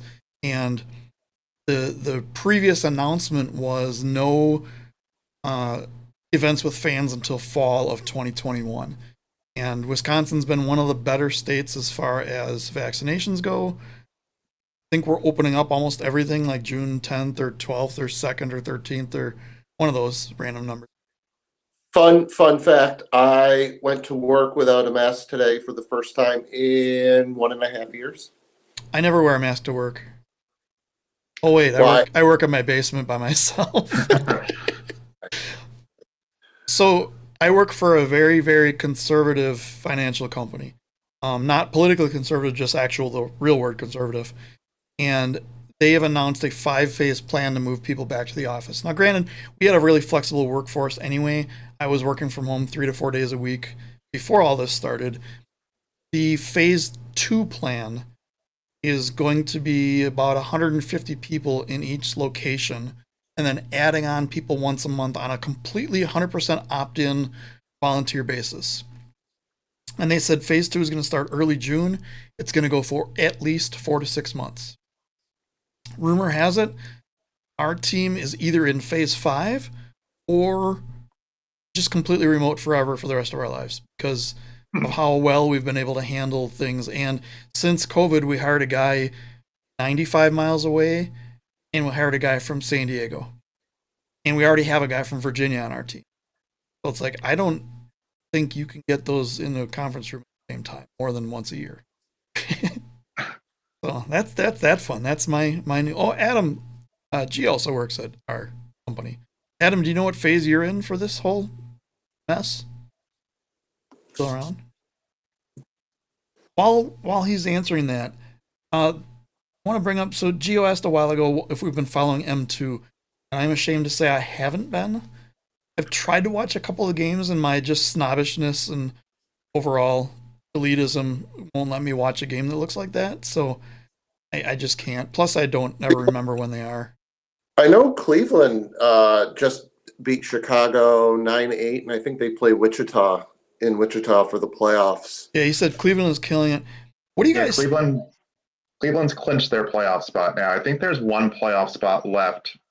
I think 3 teams have clinched so far. I think there's one left, and I feel awful as I also don't follow it as closely as I should. But I think the way it works is you have 3 teams that qualified from various invitationals, and then one team from the rest of them that has the best record will be the 4th team in the playoffs. I think that's how they're doing it this year.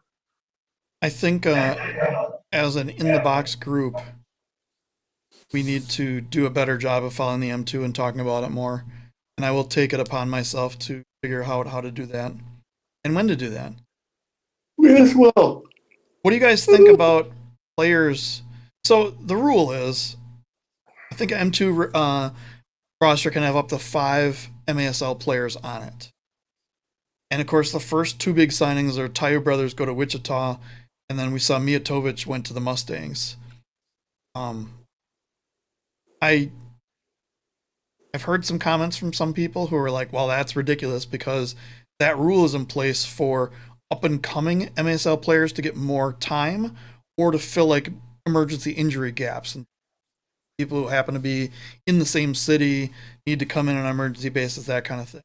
I don't think it was ever meant to be Tayu brothers going to Wichita Wings in the M2, where you take 2 of the best players in the league and drop them down a league to play. What do you guys think about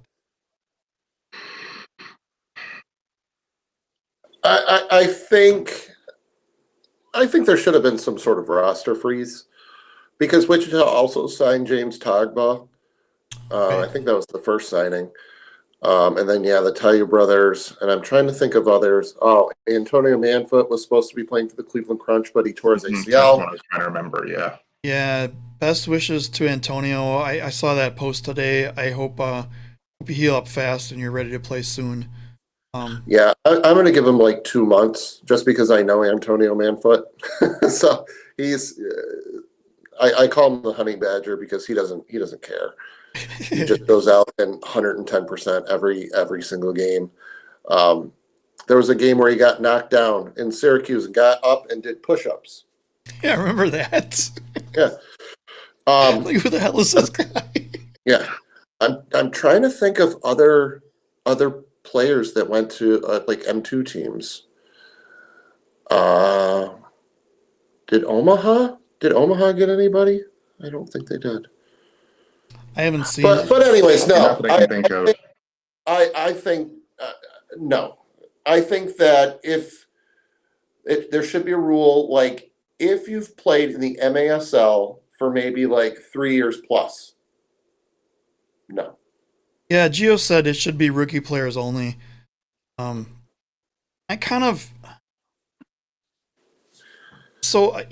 not using this exact player. I'm using this situation.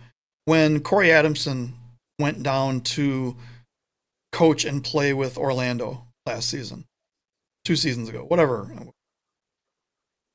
I thought that was a great opportunity to get someone who may be going into the coaching anyway as a part of his post career to get an early chance and be a team leader where he doesn't really have that chance to do it at St. Louis right now. I thought that was a great chance to have him do it. I think those types of situations could be used to get M1 players in M2 where it's either up and coming really young rookie player or it's maybe someone towards the end of their career who maybe can go in on a part coaching, part playing. Think Dominic Cicluna from Waza Flow, where half the time he's in a Hawaiian shirt and khakis coaching, and then every once in a while he'll jump in and he'll play a game. Same with his brother.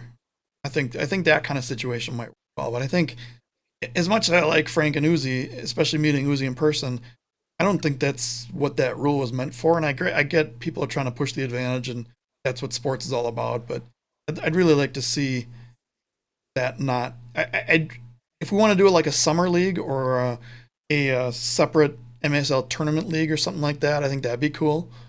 Non-sanctioned, of course. Non-sanctioned, of course, so get all your punches in on the off season. Full no punches. Oh, we should call it the MASL Summer League. No punches pulled. That should be the tagline. We'll work on it. We'll work on it. So I think it makes sense what you're saying, that with the way the leagues are currently structured, that if you have a player who's very experienced, very accomplished within MASL, it's strange to see them go to M2. And I think it's great for Wichita, but these other teams that aren't getting in on the fun, it's not so great for them. But I do think it'd be kind of interesting to think long term with kind of where these leagues might be. And I see if we get to a point maybe one day where teams have like really strong affiliations with M2 teams, and maybe you want to take a player who is coming off an injury and send them down to M2 to play for a little bit and then bring them back up. If we get to that point, we'd have to have a discussion again about what the rules are going to be. Mhm. And I'd like to get to that point. I think that'd be great if we had those kinds of partnerships being formed there.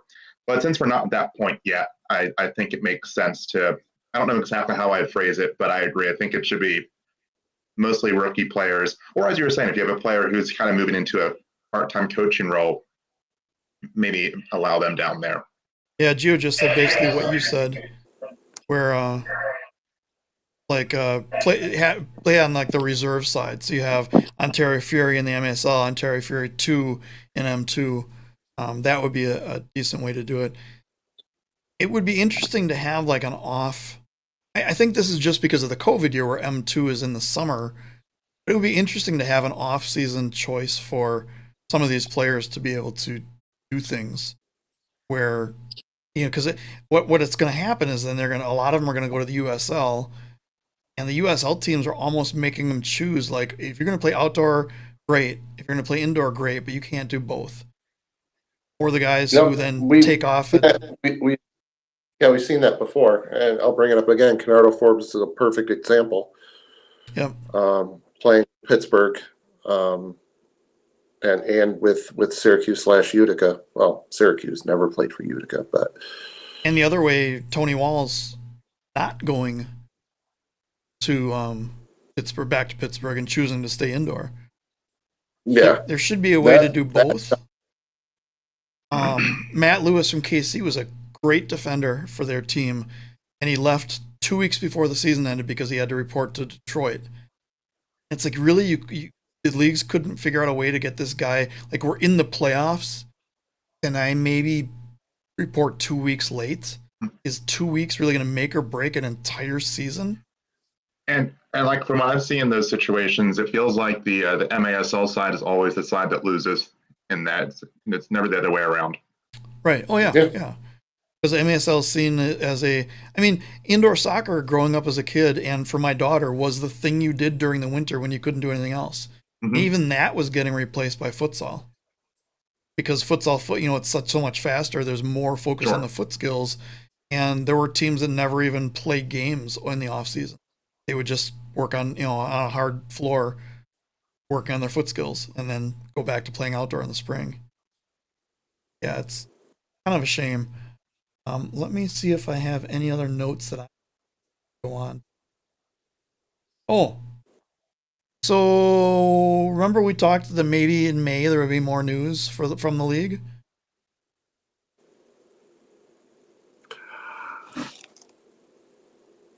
Oh, I can't think of anything. May's not over yet, but there's no talk about free agency period. In the past, they've had this free agency live period.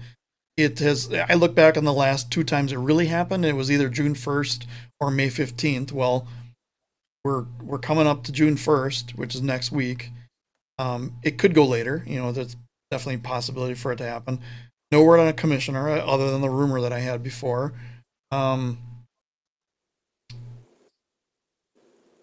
Like, what, we just shut down now? It bugs me that the league shuts down. Be constantly engaging. San Diego is building a new arena. It's 35 miles away from their old arena, and their fans are losing their mind. A lot of their fans are south of their arena now, and now they have to drive an hour to get to their games, or what? Matt, how far do you drive for every game that you make that you've never missed for Utica game? If you really want me to hold that thought. We getting the whiteboard out? Please get the whiteboard out. I think we lost Matt. Oh no. We were running Zoom for a while, and then we moved over to this OBS platform because it's free, and it streams in 1080p versus 720p, and it's much more flexible. I can do really goofy stuff, and Matt does his thing. I can. Yeah, I've heard good things about OBS. I know some other places that have used it. I use it for all my YouTube videos. I have 2 different cameras right here. I have all the sound coming out. I have my bases and everything around. It works really well for all that stuff. And I can do goofy things like Have a corn dog, Adam. that. Excellent. I'm really disappointed because I wrote down a whole number of things I was going to get for sound effects. I added them and it didn't save it into my little sound effect. Part of the problem is it's free, so it's open source and there's not a lot of support behind it, other than community support. Sure. So people were complaining about 35 miles. It's yeah, from my so house- 35 miles between the old arena and the new arena. So yeah, what do you got? 81 81 miles from my house. Yeah, Well, it is an hour and 21 minutes to the arena, hour and 21 minutes back. and was there ever a time that you thought, nah, this isn't worth it anymore. If they move, I'm canceling my season tickets? No. And someone asked me if the Wave were to move, would you still follow them? And I said, well, depends on where they move, because like southeastern Milwaukee or southeastern Wisconsin is where Milwaukee is, and that's the most populated part of the state. You could go 90 minutes west to Madison. You could go 90 minutes or so to north to like the Green Bay, Fox Valley area. Other than that, there's really no place they could go unless they're going to go way far away, like 4 or 5 hours away to a border Minnesota town that's just really a small town. There's no other place. They're not going to East Troy, Wisconsin, where I live, home of the world famous Alpine Valley Music Theater, which any Stevie Ray Vaughan fans know the significance of that. He died in a helicopter crash leaving there. But yeah, it was he opened for Eric Clapton. Clapton said, "Man, you had such a great show. Why don't you take my helicopter back to the hotel?" And that was a helicopter that crashed. Wow. Yeah, and Wisconsin is notoriously flat, except for the area around here, which is very hilly. It's nothing like Pacific Northwest or anything. Get a little fog in there and get helicopter driver not really used to things, and that was it. So anyway. So yes, I would follow the Wave. Assuming the Wave stayed in Wisconsin, I would follow them. Really not even a question.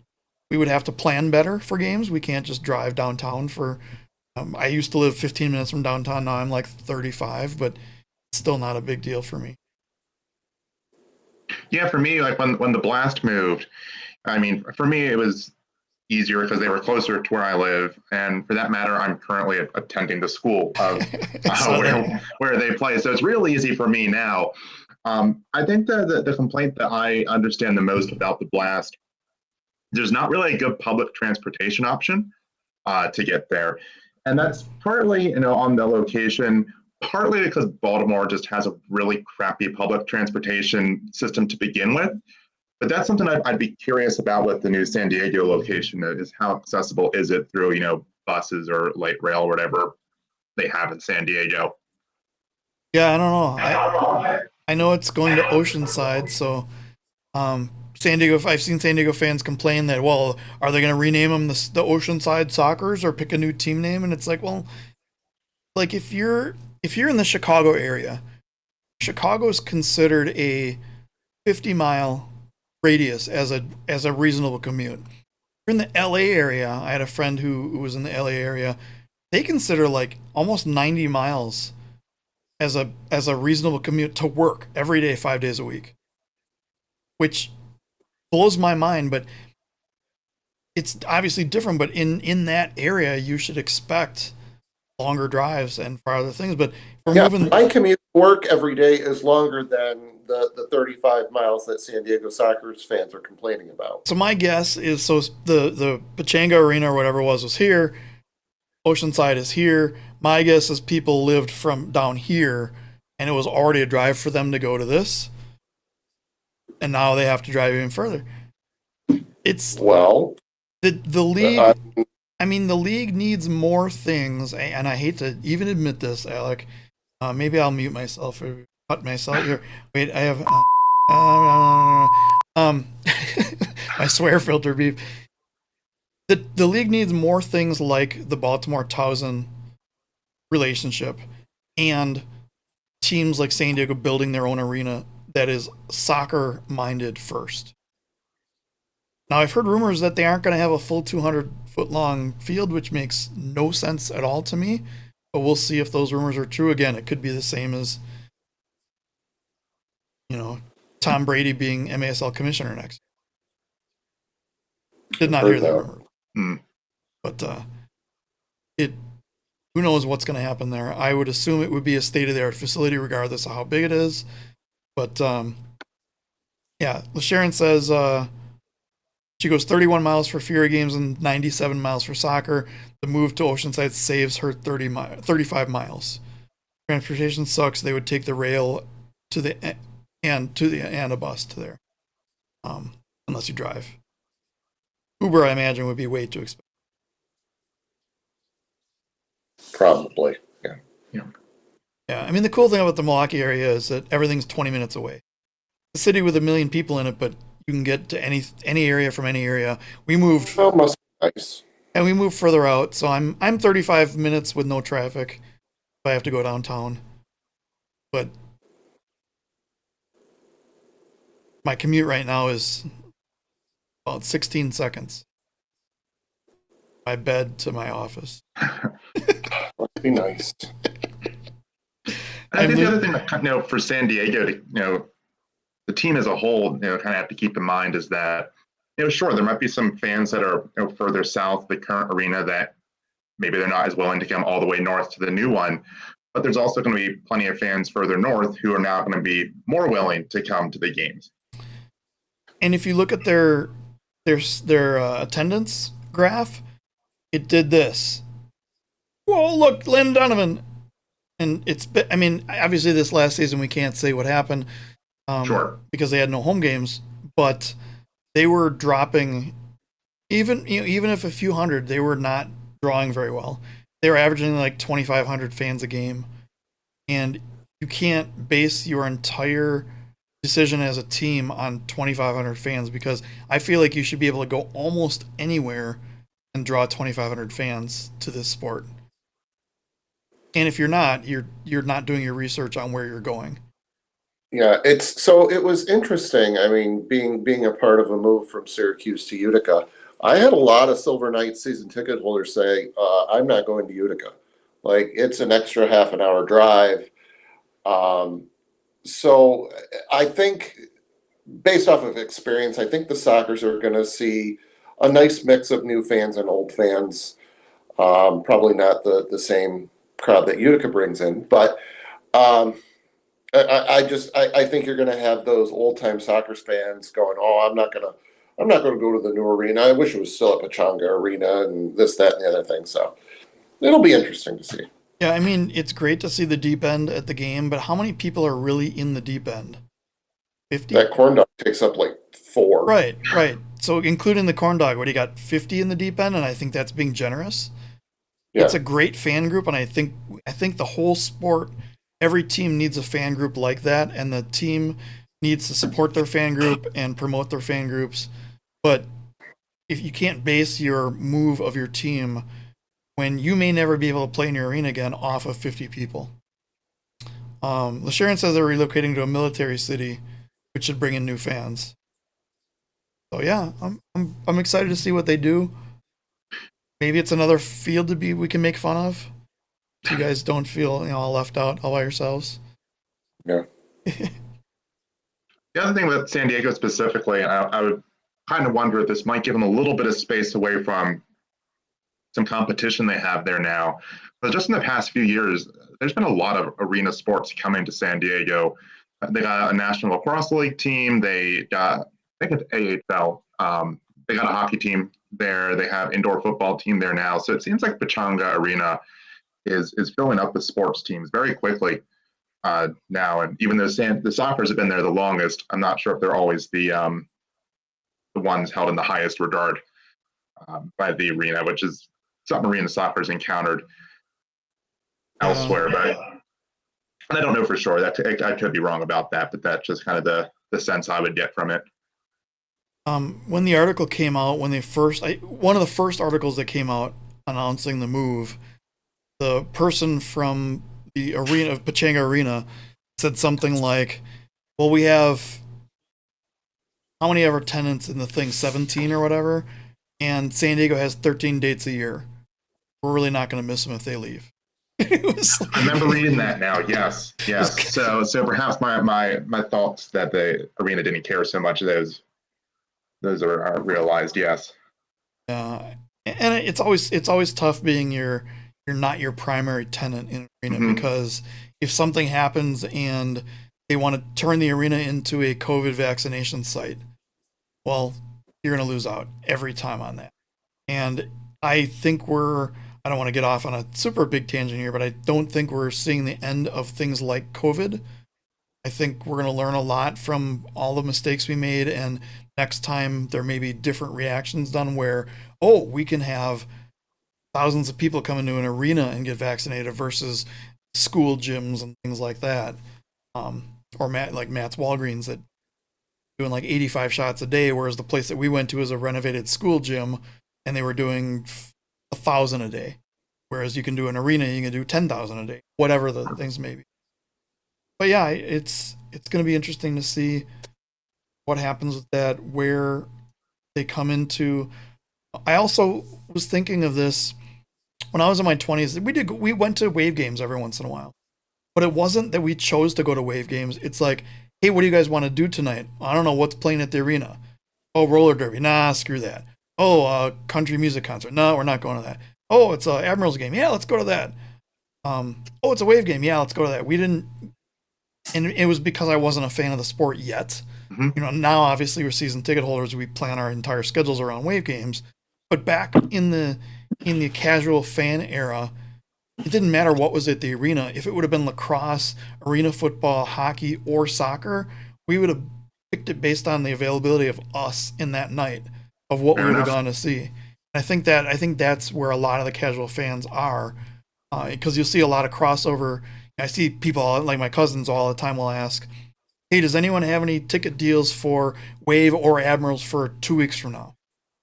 And they don't really care what they see. They just want to go out as a family and have fun and do that. So for that reason, having a soccer first arena may have a better draw at that sport and get some fans in, because we all know once you see the sport, you want to see more of it. And if you have a pulse. So anything else we want to talk about, or did we hit the 2-hour mark?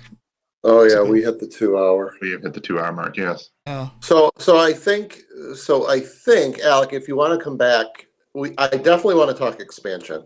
Sure. Because I think your video had, like I said, a lot of good points to it, and it was really, really interesting to listen to. So I think definitely talking expansion would be fun. Do we want to skip next week, because next week's Memorial Day? Yeah. Yeah. So you want to come back June 7th? I'll be back June 7th. Keep your chair warm for you. We'll keep your nameplate warm for you. Oh, brilliant. Will there be corn dogs on the 7th, though? That's the question. I can make that happen. I mean, if you really are asking for it, perfect. It's one click of a button. I can replace you with a corn dog. Excellent. Corn dogs, Jackie! Corn dogs for all these people! And it got here the day after the last Blast game I attended before the pandemic hit. Of course. And I was so disappointed, but it's going to be all that more special when I actually get to bring it out to CQ. So. Yeah, I don't know if you heard this before, so we'll play this. Corn dogs, Jackie! Corn dogs for all these people! All right, so with that said, everybody have a great evening. I leave you with the soothing sounds of Underground Hive. Till next time, good night. Hey, thanks for having me, guys. See you on the 7th. We'll see you in 2 weeks.